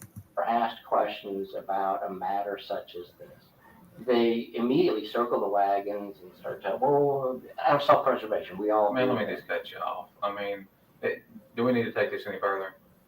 I would like to take it to the truth. That's the whole reason we're here. Is the test though? I mean, man, you're talking crazy. See, he didn't even want to be in there no more. He's like, "Are we done here? Like, can I go?" Like, no, he needs to talk to you because you've lied on this lie detector's test. He's trying to give you a chance to tell the truth. But instead of telling the truth, watch how he acts. Well, I mean, you're talking was crazy. that your rehearsed response to what was going to happen today? Because it sure sounds like it. I don't know what it sounds like. I'm just telling Well, I'm you. telling you what it is. You're talking crazy. What's crazy about it? Explain to me. The accusations you're making. Yeah, I'm But saying you you know- were involved in this. Absolutely not. Well, None. you've already told me that. That's why we did the polygraph, to find out. Well, now we both I know. told you what now? You told me before you had nothing to do with it. Right. Yes. Well, now we're past that because I've already shown that you did have something. I don't know what the I test. just showed you. Okay, I just showed it to you. but I'm telling you, I did have. And I'm telling you, you're lying. I mean, I can't make it any, I'm not trying to hurt your feelings. I'm Yeah, just telling you the truth. That's what I'm doing to you. I'm telling you the truth. No, you're not. We're past that. I've already shown you. I've taken the polygraph. Do you have anything else for me? Because I mean, I'm not going to sit here and we're not going to go back and forth like this. You do whatever you want to do. I said I'm. I mean, I want to cooperate with you. I mean, I'm not Well, then here. tell me what happened. Tell me what you know. I don't know anything. We're past that. You've already shown me that you do. I know nothing. I'm And sorry. telling you, that's not true. It's not me. I just showed you. I don't even show people the results. I showed you yours. Man, And I even went the extra step for you to find out, okay, well, let's try to nail down what you know more about. You know more about this? Who would know? Am I saying that you did it or you didn't? No, I'm just saying you know more than we did. Whether that's a simple conversation with your brother. And see, this guy's still giving Nick the benefit of the doubt. He's like, you lying, you know something about what happened to Crystal or what's going on with this. And he's even giving him the benefit of the doubt. He's saying, I'm not saying you're involved or you done it, but I'm saying you know something. Which would just be withholding evidence. So he's trying to give him the benefit of the doubt here. Or whether you were physically involved out there. I can't tell you. Either one of those things would explain what I'm seeing.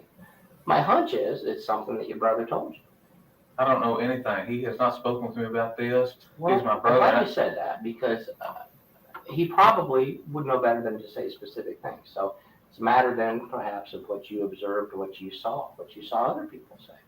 I don't know. I wasn't there. All I'm telling you is objectively, that's what we do. You and I do. That badge on there is what? It's to protect society. It's what a shield is, right? Yes. That's what we do. And I'm protecting you just as I would anybody else. But at the end of the day, I'm protecting one thing, and that's the truth. And objectively, looking at the facts, even if I were to take this out of the equation, why would somebody on numerous occasions in a formal interview under oath over there say something they know isn't true? Why would they do that? What, you about me? You talking about you?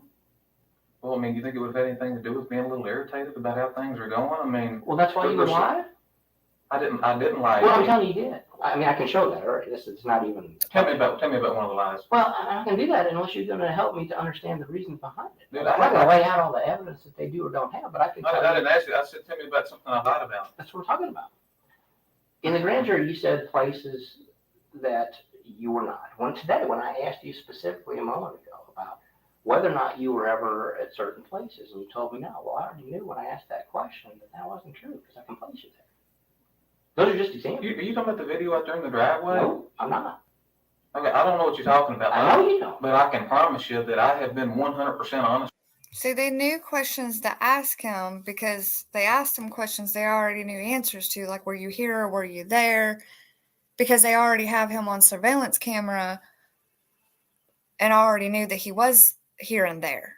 So they knew to ask him those questions because they already knew the answer to it. So when he told his answer, and that would also help them know whether he was lying or not lying. Because once that polygraph says you're lying, then they're going to be like, well, yeah, that's true. He is lying because we have him on camera being there. Honest with you. No, that's what everybody, 100% on. That's just you take retechnique stuff. That's what everybody says. I'm 100%, I'm 110% honest. That's not it. Look, there's either the truth or not the truth, right? And that's what I gave you, the truth. Well, but you didn't, and I've already shown that. I give you benefit of that before you come in. I'm assuming you're telling me the truth. Look, I treat people the way they treat me. You haven't been an ass with me, and I'm not going to be an ass with you. I'm not that kind of guy. But I'm laying out for you what I've seen here. I can't argue with this. I've done over 2,000 of these. Trust me, when I told you I know what I'm doing, I know what I'm doing. You must have slipped up today. I mean, I don't. What do you think the chances are better that you slipped up and the truth snuck out here, or that I slipped up? I know you slipped up, but if you're telling me that I failed that test, I told you in no certain terms you did fail that test. well, then the I showed test, you. then it wasn't valid. I mean, Absolutely valid. well, listen, I'm telling you, I had nothing to do with it. Okay, well, that's fine. He's And still I'll denying give you that you had nothing to do with it. Okay? I know for For certain. purposes here today. I know for certain I had nothing to do with it, and I know nothing about it. Well, that I won't. I won't give. Well, I mean, that's Because just you. I've shown that. Look, one of the two things is true. Either you know something, and it could be something relatively insignificant that you haven't told me. I don't know anything. Absolutely nothing. Well, then why would you be less than candid with me, with the other interview, and in the grand jury? There's a reason for that. That's what I'm saying. Explain that to me. I had nothing to do with this, and I don't know anything about it. No. You know, just irritation. I mean, that just kind of worked its way into this. Okay. You know, I've been 100% honest. Okay. Well, that gets to, maybe that's it. Let me ask you that. All right. I'll give you that. Okay, so he's saying that it's just frustration from having to be questioned about this and whatever, but Crystal's missing. And all y'all want to complain about and be frustrated about is how it's inconveniencing y'all's lives to have to sit through and be questioned and to go through this while Crystal's missing. So, and presumed to be unalived. I think, her family's going through a whole lot more than you guys are going through because y'all know what happened, whether you want to deny it or not. That's where I'm at with it. They're more concerned with it being an inconvenience in their own life. Okay, Silent J, be careful. They're more worried about it being an inconvenience in their own life than even worried about Crystal. And he's still denying when he has every opportunity to tell the truth and he don't. When I ask you if you'd be less than candid, that means less than 100% truthful about things. You said you were irritated. Okay, which I understand. I would be too. Truthfully, no doubt about it. Okay. But my question is, are they actually irritated to be having to be questioned and having to be talked to the grand jury and all of that and having to go through that process? Or are they irritated that it seems that are they frustrated because they're telling a lie and then people aren't believing the lie? You know what I mean? A lot of times when somebody's lying and, especially if they're a narcissist and they're trying to lie, and you basically have, the evidence and you can prove that they're lying, whether it be a screenshot or a text message or whatever, a lot of times that makes them frustrated. I'm not saying that's the case, but in my opinion, he's just frustrated that nobody believes them, not that he's having to be questioned. Have I been accused of things in the past that I didn't do? Yeah. Have I been accused of things I did do? Absolutely. Okay. And I've been irritated when I got accused of things I did do because I got caught. Okay, well, that's what I just said. So you talk about being irritated in there. Tell me some of the things then. Again, I'm not rehashing all this. I'm just. No. I don't want to waste your time. I don't want to waste mine. My time is not wasted. Listen, we're here talking. Listen, I don't know nothing about this. Nothing at all, and I had nothing to do with it. I don't know anything. Well, if I had something to tell you, I would. She's got kids. I'm aware of that. Okay. Why do you think we're here? Okay, look, I don't know nothing. Well, not even something insignificant. Clear that up for me. What you just, because I said, why would you be less than candid with me and the other interview in the grand jury? And you said, why would that be? Because I was irritated. Okay. Well, being irritated and being put in front of 12 people and accused of stuff like this, I mean, you're going to forget things and not be able to speak as well as you normally would. I mean, there's more to it than you're saying. Well, that's what I'm asking. That's exactly what I'm asking. And some of those things you can't explain. I'm not going to sit here and try to explain. Take your time to relax. Look, as I said, I'm sitting here. I'm here working for you. If there's stuff to explain it. I will take all day with you to fix it. And it would take all day to go through all this. I mean, brother, you're on the clock. You're getting paid. So am I. Give me some thumbnail sketch if you want. Just explain to me what you're doing. Exactly. He said, well, you're on the clock because at this time, Nick was still a police officer. You can see he has his shirt unbuttoned his police uniform unbuttoned. Well, I keep bringing up my tab. Unbuttoned, and then you see this black line right across his chest here where the white shows. That's where he's hooked up to the lie detectors test. So this time he was still a police officer. You're on the clock. You didn't have to clock out to come in there and do that police, or you didn't have to clock out and have to do the polygraph test and to be set there and to talk to that polygrapher. You're still on the clock. You're getting paid. You're getting paid to take this polygraph test and to sit there and answer those questions. But you're in a hurry to get out of there, when all you gotta do is sit there and tell the truth, and you're getting frustrated because they know you're not telling the truth, in my opinion. Your big concerns are. I'm not going there. Why not? It makes no sense. I'm not going there, okay? Well, it's not okay for me. Well, I mean, look what we're dealing with here. We're talking about the potential murder of an individual or an accidental death, right? And if I knew anything, I would help you. No, But I stop. don't. We're going to. I know where you're going No, with you this, don't. man. Where am I going? You're gonna just bring all this stuff about Crystal, you know, you need to Nope. be, you know, No, go ahead. I told you. I I'll- told you I wouldn't go this whole read technique stuff with you, right? What I'm talking about just is what you just said about explaining it to me so I can understand where you're coming from. You don't have to go through a whole life's history unless you want to. Just you said that you were irritated and there's things that you don't know, man. That's what you said to me. Help me to understand what some of those things are that I don't understand. That would then make me understand the reason for this. There can be explanations, is my point. Yeah, I mean, just this whole process, you know, Talk to starting me from the about it. chief and going down, I'm not gonna do that. But you said there's things I don't know This about. will be shown to him, he'll be irritated, and then he'll be watched. I'm not doing that. It's that simple. I mean, What do you mean? I'm not understanding. you ought to be following me, man. If you're as sharp as, if you work for the, you ought to be following me, okay? Talk to me like I'm a kid then. No, I'm not, okay? I'm giving you every opportunity. And I'm telling you, no, okay? I don't know anything about this. Well, that's okay. That's not what I'm talking about. But you said there's things that I'm I not don't know going that into would it. explain it. I'm not going into it, okay? Why not? Because He's not gonna go into it like that. Like, I just don't see how he's a police officer at this time, and he is acting this way and to this polygrapher who's told him he's lied. Then he said there's reasons for this and there's reason for that, but he ain't gonna go into it. But if it was tables were turning, he was a police officer and he was asking somebody questions, and they just sat there and was like, he's basically pleading the fifth, you know, and he should put himself in a police officer's shoes, being a police officer. Hey, if I was questioning somebody and they were giving these responses, I mean, that's frustrating to me. Him being like, well, I'm not going to go into it. I'm not, basically saying I'm not going to tell you nothing. because it's not worth going into. I would think it'd be very worth going into. It's not worth going into, Why not? okay? I'm not talking about it, period. Why not? Because I'm choosing not to. Okay, that's fine. But tell Okay, me I'm not face to gonna face as a man, I'm not going to tell you the truth. That's all, man. That's Exactly. not what I just said. That's what I'm hearing. Well, then you need to rethink it. Well, help me to rethink it then. Look, I'm not trying going, to. listen to me, I'm not going into it, okay?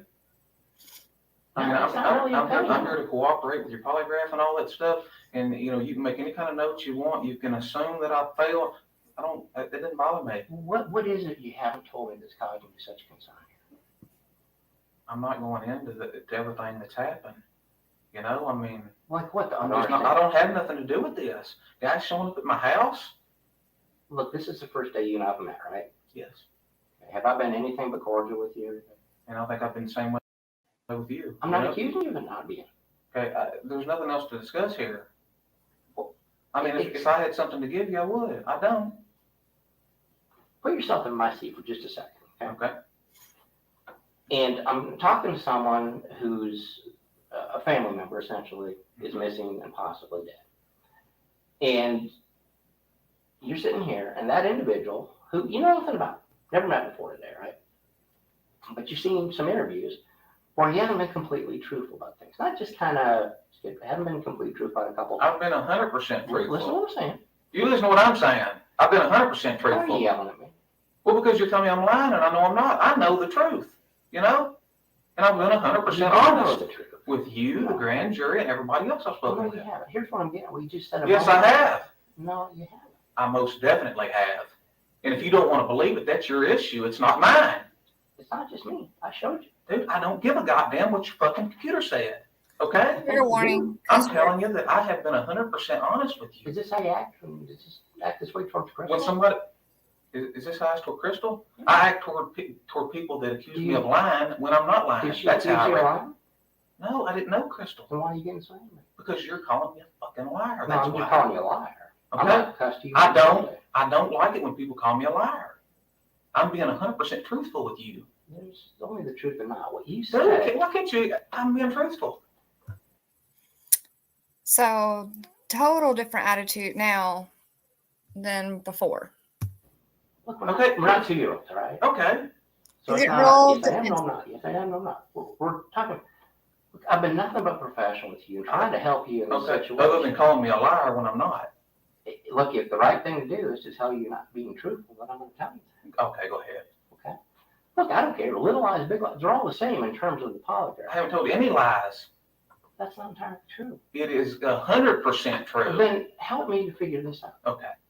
What you just told me a moment ago, maybe explain it to me so that maybe I misunderstood what you're telling me. But you told me because you were irritated and there's all kinds of things that I don't know about, whatever, that I can't understand why you would say the things you said. That's what Dude, you it's told me. just been an experience. Well, All this is going on. but You that's got what I'm guys showing asking up over at my house taking calls. I mean, this is crazy. okay, that's what I'm asking about. Are we talking about because of things that have been going on since it's happened, or are you talking about there's things that have gone on over time that I'm not understanding? No, I'm talking about recently. Okay, Involving. well, how am I supposed to know that? If you don't Yeah, tell I me mean, that?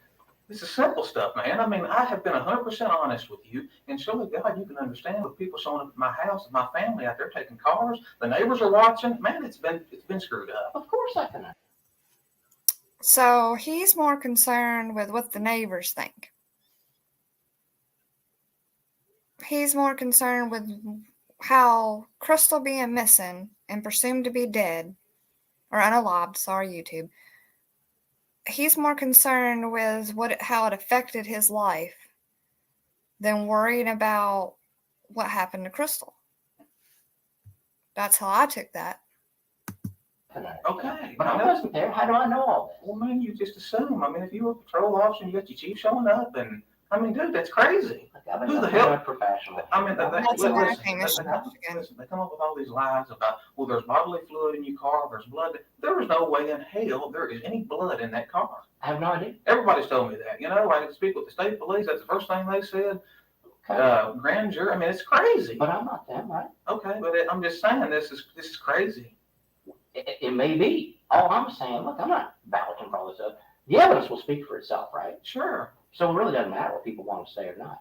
The evidence that I've told Exactly. you about that I can demonstrate are things that we already do have back that I can show. Mhm. Again, I don't think they're anything that paint you in a horrible light. They show discrepancies with what you've said. Well, there may be a very clear reason for And that. there is. Well, that's all I'm saying. I'm not. Look, when I accuse you of lying over here, okay, and lie is a bad one. Nobody wants to hear lie. We've all lied in our lives. I don't care who you are. I have, no doubt about it. We all have. Nobody wants to hear that. But somebody who's telling a lie, it's the same thing as saying they're not being completely truthful, right? Okay, that's a little prettier way of saying it, Mm-hmm. but it's the same thing. I'm not saying you're so dishonest, you're so this, but that's not what I'm saying. What I'm saying is today with you, I have been 100% honest, and I don't know nothing about it. That's what I'm saying. Well, and I'm saying that that's not entirely true, but it could be. I mean, But listen to what I'm saying here, okay? You want to get mad and defensive about it, but hear what I'm saying, okay? go ahead. Because I'm truthful. I'm going to be See, his brain automatically gets mad and defensive when he's not even understanding that this polygrapher is saying, you failed this test, but it does not mean that I'm saying that you were involved in what happened to Crystal. What I'm saying is that there's maybe something little that you know, that you're just not telling us. It could be something big, it could be something small, but it caused you to fail this lie detector's test. And he's trying to dig down and figure out what that is, all while giving Houck the benefit of the doubt. And then instead of Houck seeing it like that, he's getting mad and defensive because he does know something, but it's something that he can't say. completely true, Okay. as I have been. He definitely lied about where he was. A person would fail a polygraph on the questions that I asked you on a spectrum of issues, whether it be yeah, you were out there and watched her get shot and killed by somebody. And again, I'm making that up, all right? You would fail if that had happened and you told me you knew nothing about it, right? Obviously. On the far end of the spectrum, if there's something you know about in your mind that you haven't told me or other investigators, could be about as simple as you saw an argument one time, and again, I'm making it up. You saw an argument between Brooks and Crystal a year ago where she pushed him. They've never been physical with one another. I'm making it up. Okay. I'm just, what I'm talking about is the bigger picture is you would fail a polygraph on something that simple or something that dramatic. Mhm. It See, doesn't, Sean it could be explained it to anything in him. between. I'm not assuming it's a worst case. In fact, I'm assuming it's something you just haven't got off your chest with me or someone else. That's all I'm saying. Is it a little more clear what I'm talking about? It is, but there's nothing on my chest. Well, but here's the thing, is I think that there is. Okay. And again, I'm not assuming that it's something huge and dramatic. It may be. I can't tell you what this thing is going into your brain and telling you Yeah. this is what you're seeing. That's not what I'm saying. All this does is tells me, do you, not me, do you feel you are being completely truthful or do you not? And it is telling me you do not feel you're being completely truthful. Well, that's okay. Your level of what's truthfulness may be a little different than mine. That's why I take the time to explain what I'm asking and why I'm asking it. Mhm. So it's clear when I ask that question, you can confidently say yes or no. Well, obviously, with those two questions in particular, about Crystal and about whether you're hiding any information, there's something that you weren't confident enough to say with 100% certainty. There's some other thing, and it may be a personal family issue, for all I know, that Yeah. you feel, and frankly, I think it's probably something along those lines, that you feel, well, man, if I tell them that, they're going to think that he's just evil, or he did something terrible. I'm not going to think. If anything stands out in mind, I'll tell you. Well, then what? Looking back. See, that's what I'm saying too, Mr. Michigan. Like, him being a police officer, you go through training on how to question people and their responses. So it blows my mind that even that he can't go in there and answer simple questions. And how he's not comprehending these questions. How do you, as a police officer, then how would you expect to be able to ask these same questions to a suspect that you've arrested and confidently, question somebody? If you can't even comprehend these questions here, how are you competent enough to ask these questions to a suspect as a police officer? When you think about this investigation, and not talking about other investigators and else, the investigation and what happened to Crystal and how that's affecting your brother and his child. With all this, when you sit at home at night and laying in bed, you think about what's your biggest concern and looking back, because we all do. We all are analytical in law enforcement. We think about everything that's ever happened, right? And you start assessing this. You may not discuss it with everybody else. I get that. People handle emotions in different ways, especially in traumatic circumstances. Mhm. I know I do. I'm an internal person. But I guarantee you that means I think about it inside more than I'm talking about it to other people. What I'm saying is, when you're sitting there at night, you're thinking about it. Maybe you talked to Brooks, but maybe you didn't. What is it? Where's your mind focus on something that you look back at and go, man, maybe that's something that I should have talked to Brooks about, or maybe that's something that might have had something to do with it. Where do you focus? These are just suspicions in your mind, right? But what do you think about? That's what cops do. That's what we do. Where does your mind land at when you think about those? I don't know. I mean, I didn't know Crystal. You I don't didn't know even Chris- I think don't about really know it. You my don't neighbor. know I'm what not your saying- mind does. I get it. I mean, I just wasn't around them. I never really saw them argue anything. If they did it away from me. I don't. Well, that's fine. And if they did argue in front of you, I don't care. Mm-hmm. I mean, people argue. So what? My point is, if there's things, anyone along that nature. Like, you can't tell me that not at any point in time have you sat and even just been by yourself and this stuff crossed your mind and you think about it. You can't tell me you can't tell me that you just don't even think about it. I don't know. I just don't even think about it. I don't know her. No, like, that's not normal. Or even a comment that Brooks has made before or after she went missing that may cause you some pause in your mind. That may be enough potentially to cause you to have an issue on the polygraph. It's just, I can't put words, I don't know what you know. I only know, do you believe you're being truthful? And you don't feel you're being 100% truthful as you said. Maybe you're being 99 now. I don't know. I don't know. I mean, if I did, I'd tell you. I don't know what else to tell you. I mean, I can't just make something up, and throw it at you. I mean, You know what I asked you to. That's why I'm asking Yeah. you just to tell you the truth and what you. See, the way it's working doesn't. Suspicions don't do anything. Wondering, thinking, oh gosh, I don't know, what could it be? That has nothing to do with it. You only respond the way you do. The physiological signature of somebody who's thinking about this specific thing, mm-hmm. which means in your mind, and again, I have no idea what that thing is. Could be something horrible. It could be something very explainable. But only you know what that is. And that's Apparently, what I'm Mr. getting at is Michigan, somebody trying missed to the get you to glasses just or something. say, this is the thing that I was thinking might have some concerns about. And at that point, I'm going to, okay, well, that probably explains what I'm seeing here. And again, it's not going to be a big deal.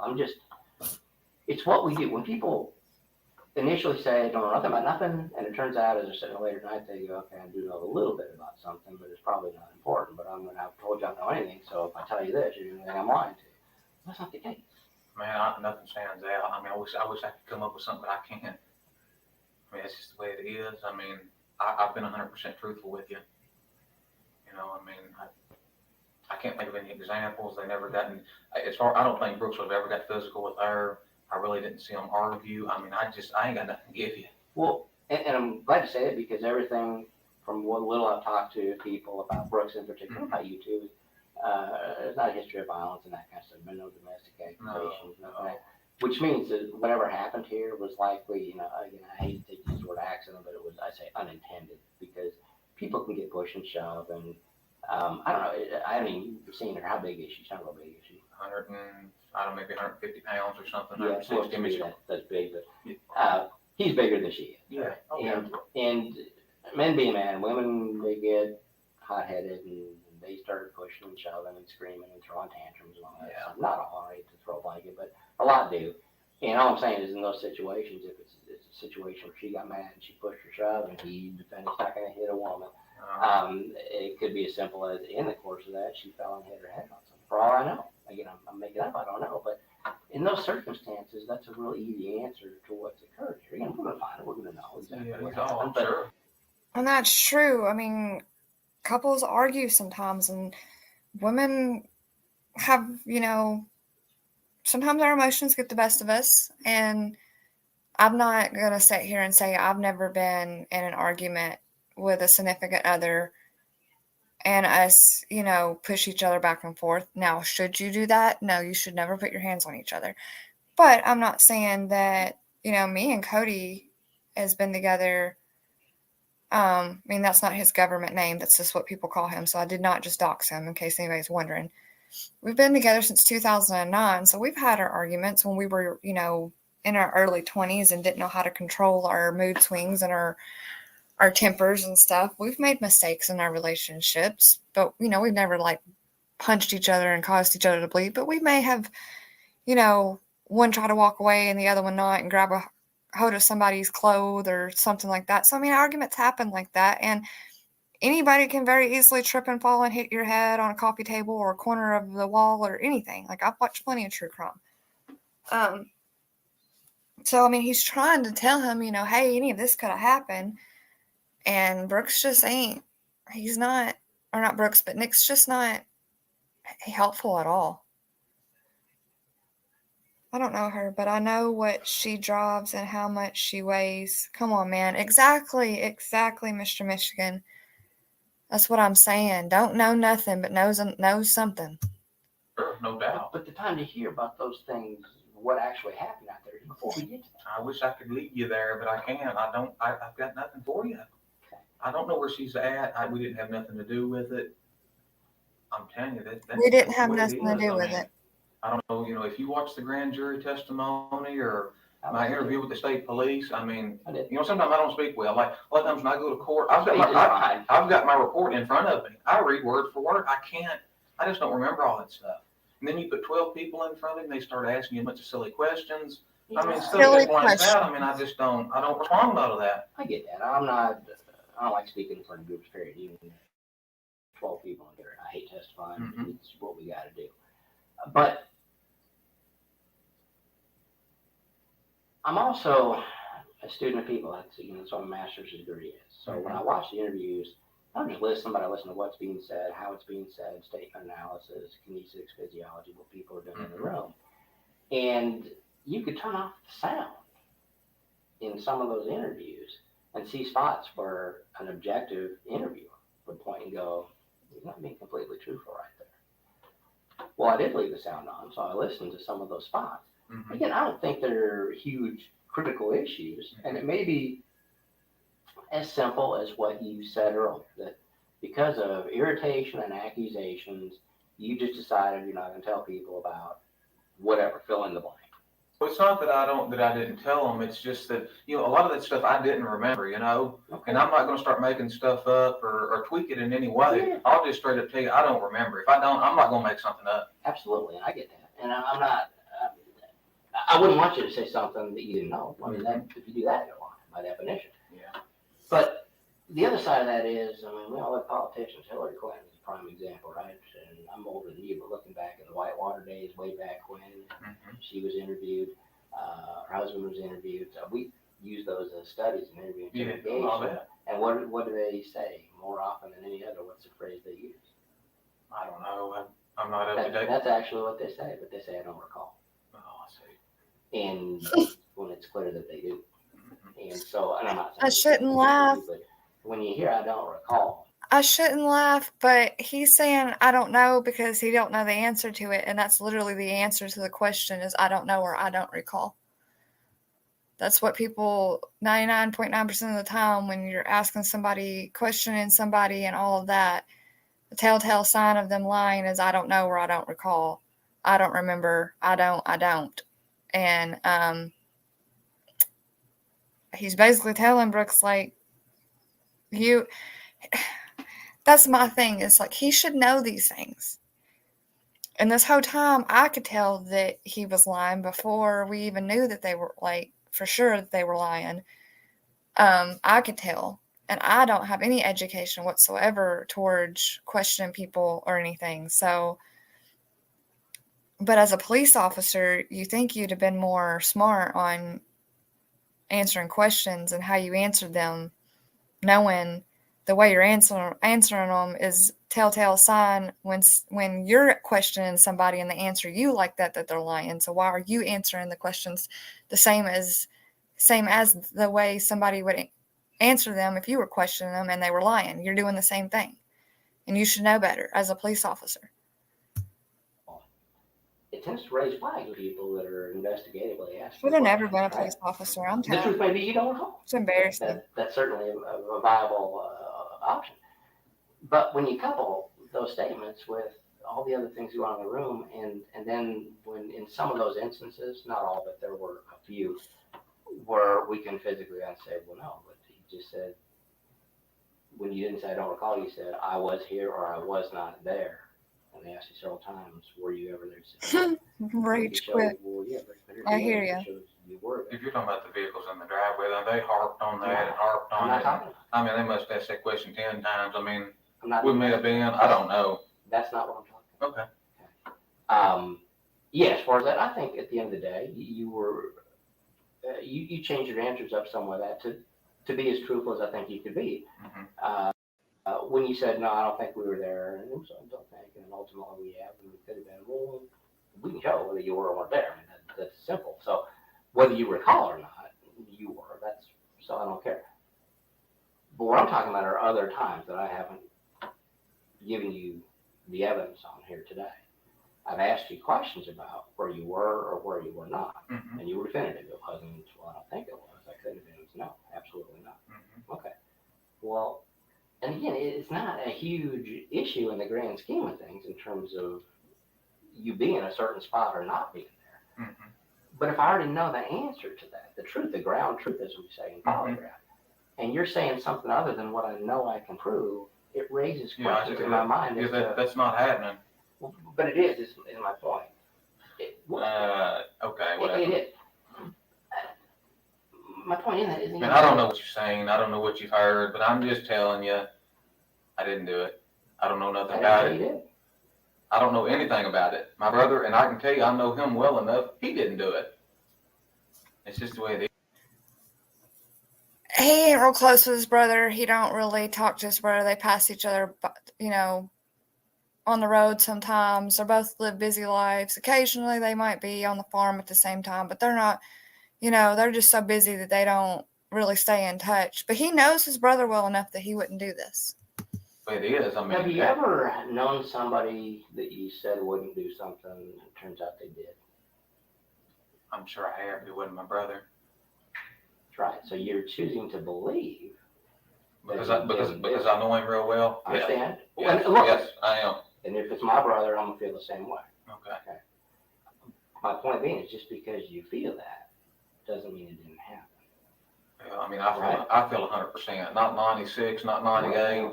I mean, there's just no, this is crazy. He would not have done But that. what you're saying is you believe him at the end of the day. Well, it's not that I believe him because I haven't questioned him about it. I haven't, Why would, because I know him well enough, I don't have to ask him that question. okay, well, I guess what I'm asking really is this, I don't think I would ask my brother if he did it or didn't either. I don't think I would. But what I would do as an investigator is you as a police officer, if she's missing and you believe you have anything to do with it, I would investigate and want to question him and say, look, what do you think happened here? How do we find her? How do we get her back? Exactly. What do you want me to do about this? That kind of thing. Those are conversations I have had with my family, as a matter of fact. Yeah. And I'm wondering why you haven't had those kinds of conversations. Or maybe you have. We've talked briefly about it. Well, talk to me a little bit about those conversations. I mean, I don't really remember word for word. We spoke very little about We it. talked about it. I'm not investigating it. I mean, I a got it. lot of people have asked why we're not out there looking with their family members jumping out in the road giving us. I'm not gonna get out in the woods and have somebody end up threatening me or something. Then I've got to do something silly. But what I'm asking, He said he's not going to get out in the woods and go look for Crystal and then somebody say something to him and then he has to do something silly. So that sounds like to me that he doesn't want to go and help Crystal's family search for her because if that one of them says something to him out sideways that he'd have to do something silly. What silly thing would you have to do, Nick? and you're not under oath here or anything. I'm going to ask you to remember specifically what was. I'm just talking in generalities. Tell me were the conversations like what I just described? Hey, what's going on? What do you think happened? How can I help? I mean, I don't remember those. I mean, I'm not gonna start making stuff up, and I'm just not Well, gonna do it. let me ask this then. If you're me here, maybe reasons, would it not strike you? Exactly, Mr. extremely Michigan. odd? That's what I'm saying. I just think things get screwed up. I'm not going there. I mean, it's that Wouldn't you simple. want to help him find her? Of course, I want to help find her. Well, I want her to walk in. I want her to walk in his door right now. Clear this whole mess up. Absolutely. But for that point, that's what I'm saying. Didn't you ask? But you wanting her to walk through his door and clear this up and you knowing she's never going to is two different things. And that's where, I stand with this.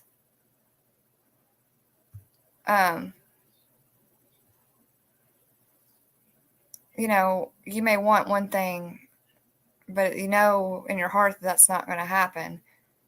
I don't know how much of Nick is involved in what happened to Crystal, but I do know for 100% fact that he has lied about where he was when they have proof of where he was. I do know that whether or not he had a hand-in-hand dealings with what happened, I do know he probably does have knowledge, allegedly, of what happened to Crystal. You can tell that there's something that he's not telling, and you can tell that it's something that he needs to get off his chest that's bothering him, and you can tell that he's not going to because he knows that would ruin them if he told. So that's what I'm picking up is like, you can tell that there's something that he knows, but he's not going to tell it. He is not going to tell it. Figured John was screwing him around, and I just wanted to find out what was going on there. Okay, and then the rest of this is him asking.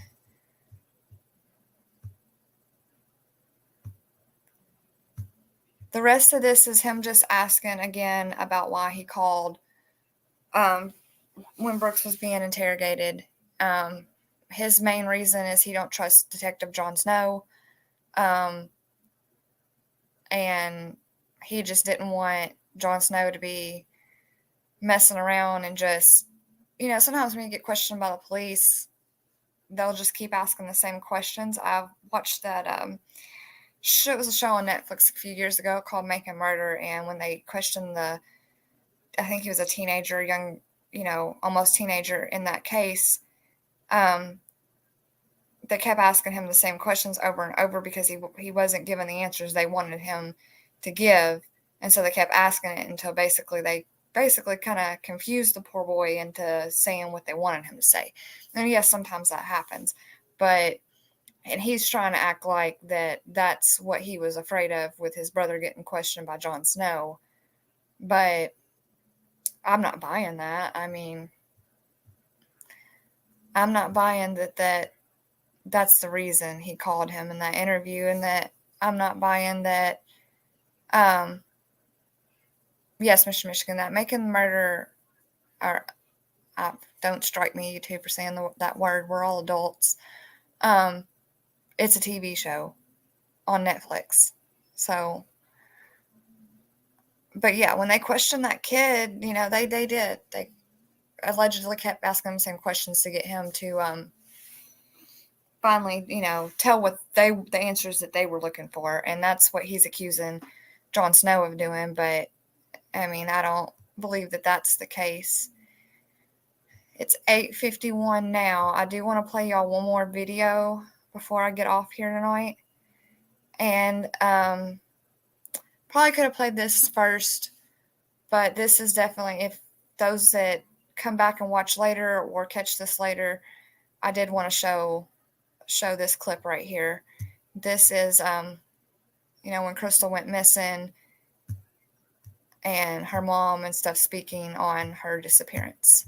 And so I wanted to play that for you guys.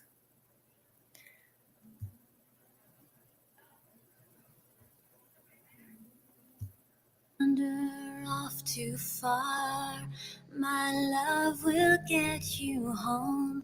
If you follow the wrong star, my love will get you home. My daughter didn't deserve nothing that happened. My love will get you home. My daughter didn't. If you follow the. This is Team Crystal, and you see this guy right here in the yellow shirt.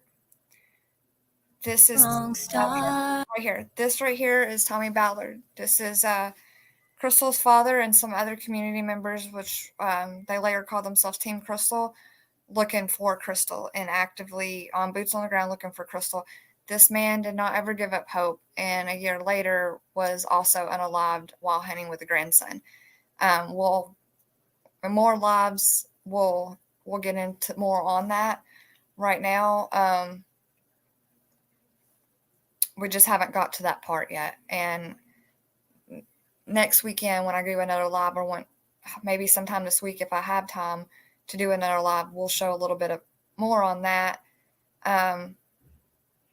But this is Tommy Ballard. He did not ever stop looking for his daughter until the day that unfortunately, he was unalived while hunting.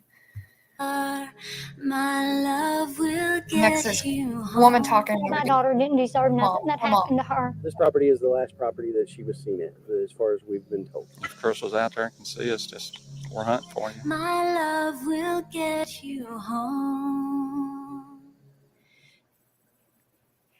I'm sorry. Just give me a minute.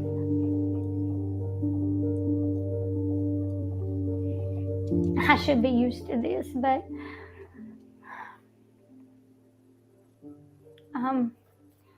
Crystal was my first.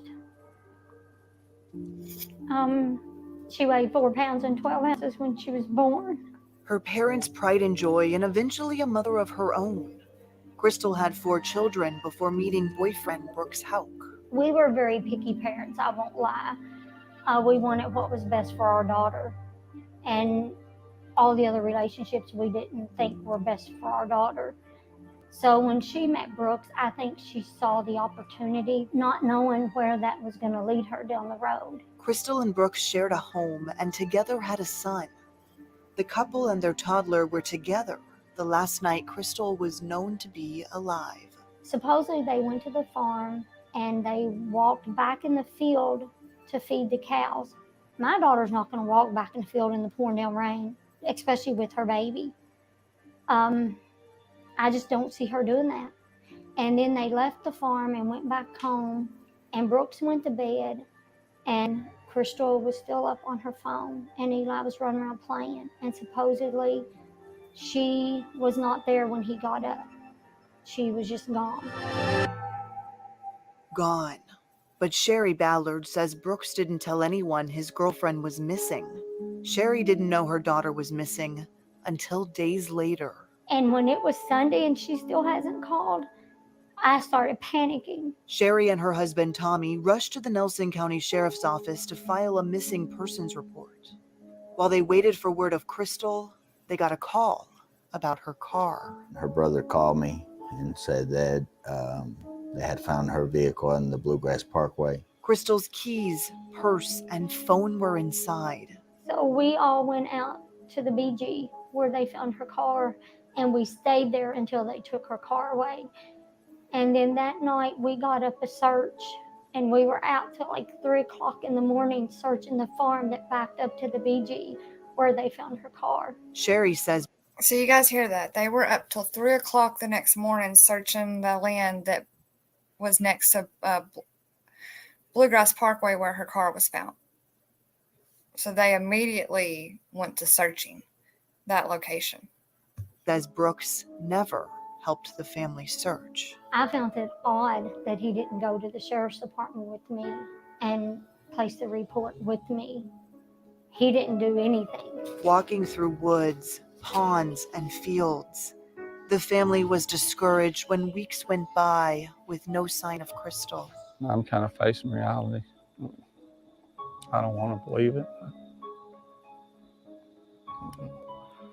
I feel like she's not here. And then October brought some answers. When the former Nelson County Sheriff announced Brooks Houck was the main suspect in Crystal's disappearance. It makes me feel a little better, but we still haven't found Crystal. And then the sheriff added, he's not sure the family ever will. She has vanished from Earth, and I think it's safe to say that she's dead. Investigators said it boldly. The missing mother was assumed dead and her boyfriend the main suspect in her case. But that boyfriend, Brooks Houck, wasn't charged. And now, 4 years later, he's never been charged. And Crystal has never been found. Tomorrow night at 6, our investigation continues as another tragedy takes hold of the Ballard family.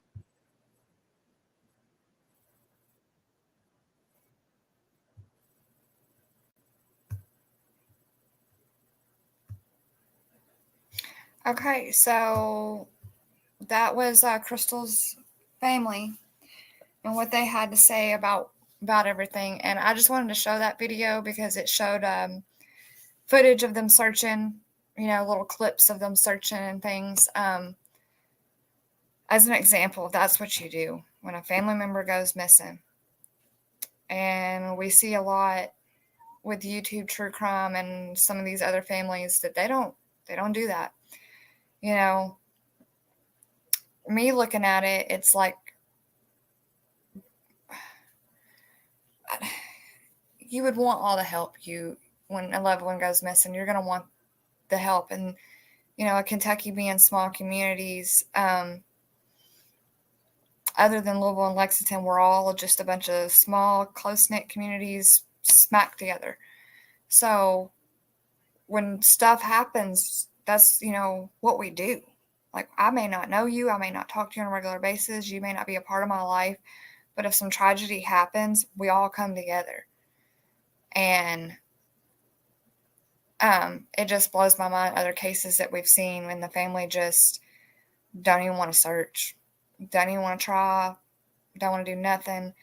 And I feel like those that don't want to do that, the same as Brooke and Nick and them. Nick did search, but Nick only searched when the police were searching and he was getting paid to search. So he searched with the police. But Brooke and none of his family has even attempted to even try to look for Crystal. And Crystal's family, however, has done everything to try to look for her and has never given up. They've done everything they can to keep her name out there and to keep this case moving and to keep it going, where the Houck, the Houck family has not done anything. And that just goes to show me, you look guilty when you don't even want to try to help. I mean, that's just awful. That's the mother of your child.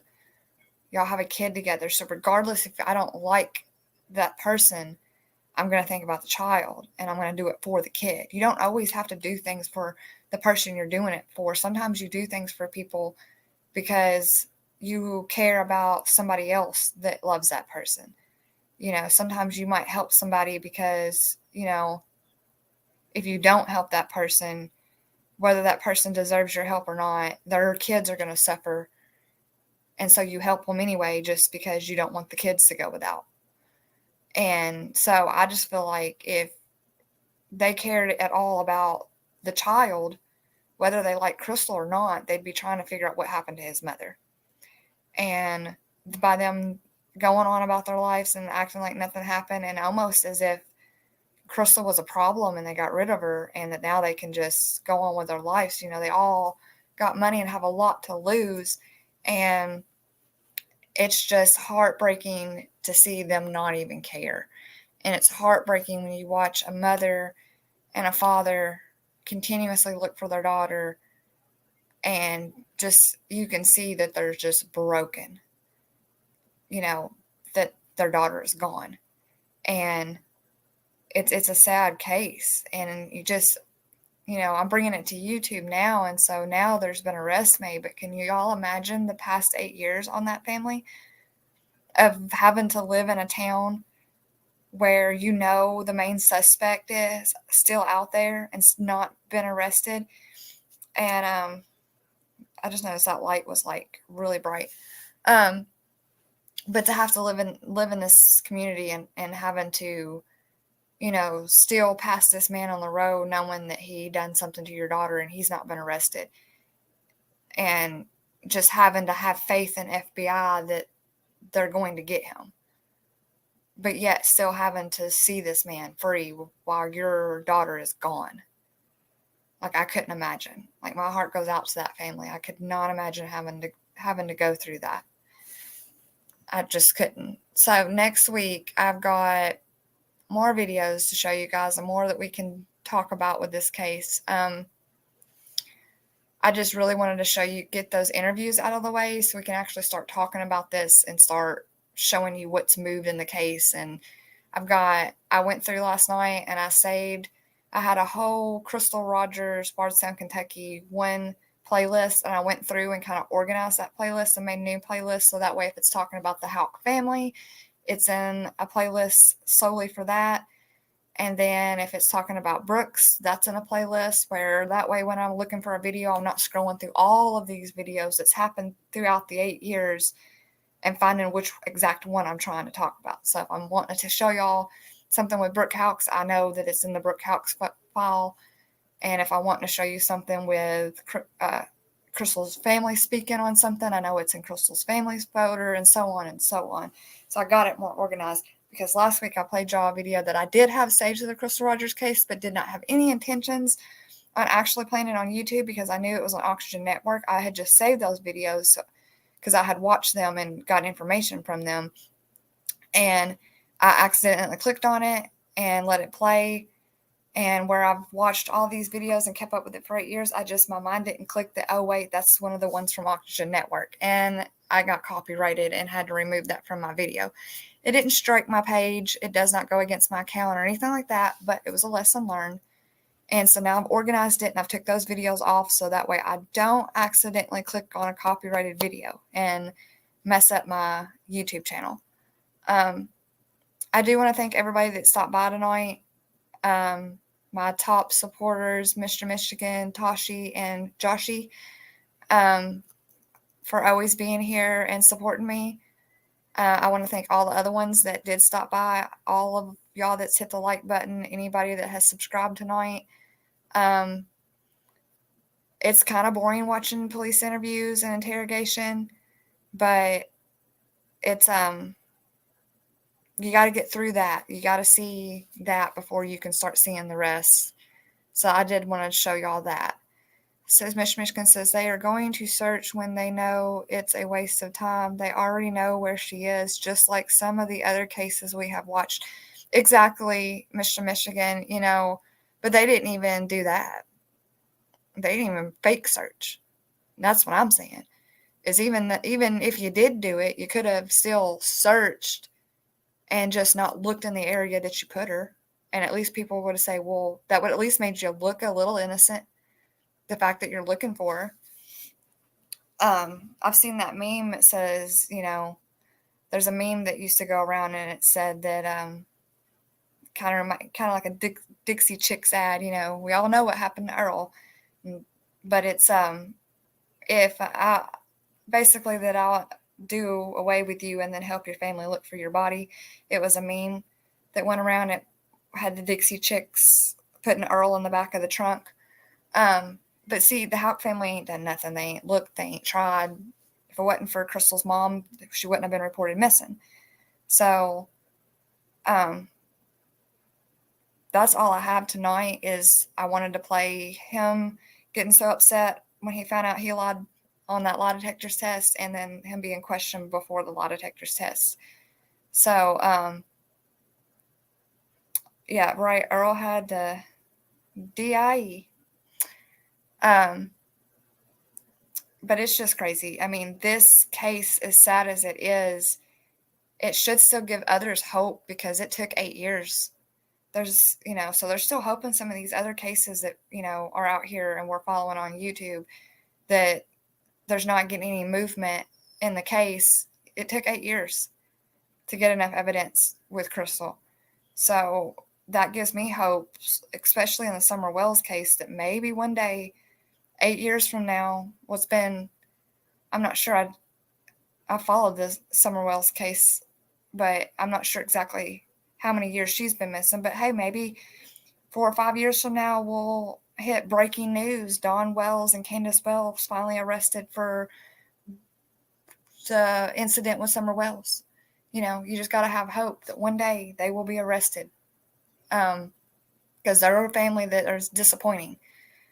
Like once next weekend when I'm going to try to get into Tommy Ballard and her family and stuff more. And you'll see, like, it just blows my mind that they said that they weren't allowed to look for their daughter. And here I have a family in my state that put together a whole search teams, you know, and looked for their daughter and would not stop looking for their daughter. So that doesn't make sense when you say you can't and won't and didn't look for somebody. It don't make sense to me. Kentucky and Tennessee are not that far apart. We are a Commonwealth, and I don't think Tennessee is, but it don't matter. You should have looked. They should have looked for Summer Wells, but they know what happened to her. The same as the Houck family knows what happened to Crystal. But like I said, thank everybody for coming by, and anybody that hit the like button and anybody that subscribed tonight. I appreciate it. Obviously, I'm just starting out on a small channel. I will get better and better at this. But I do appreciate everybody that has been here. And I'm going to get off for the night because Tattoo Rebel should be live now. And I told him I would stop by on his live because he's also talking about the Bardstown stuff. Excuse me, talking about the Bardstown stuff. So I hope everybody has a good night, and I'll see y'all next time.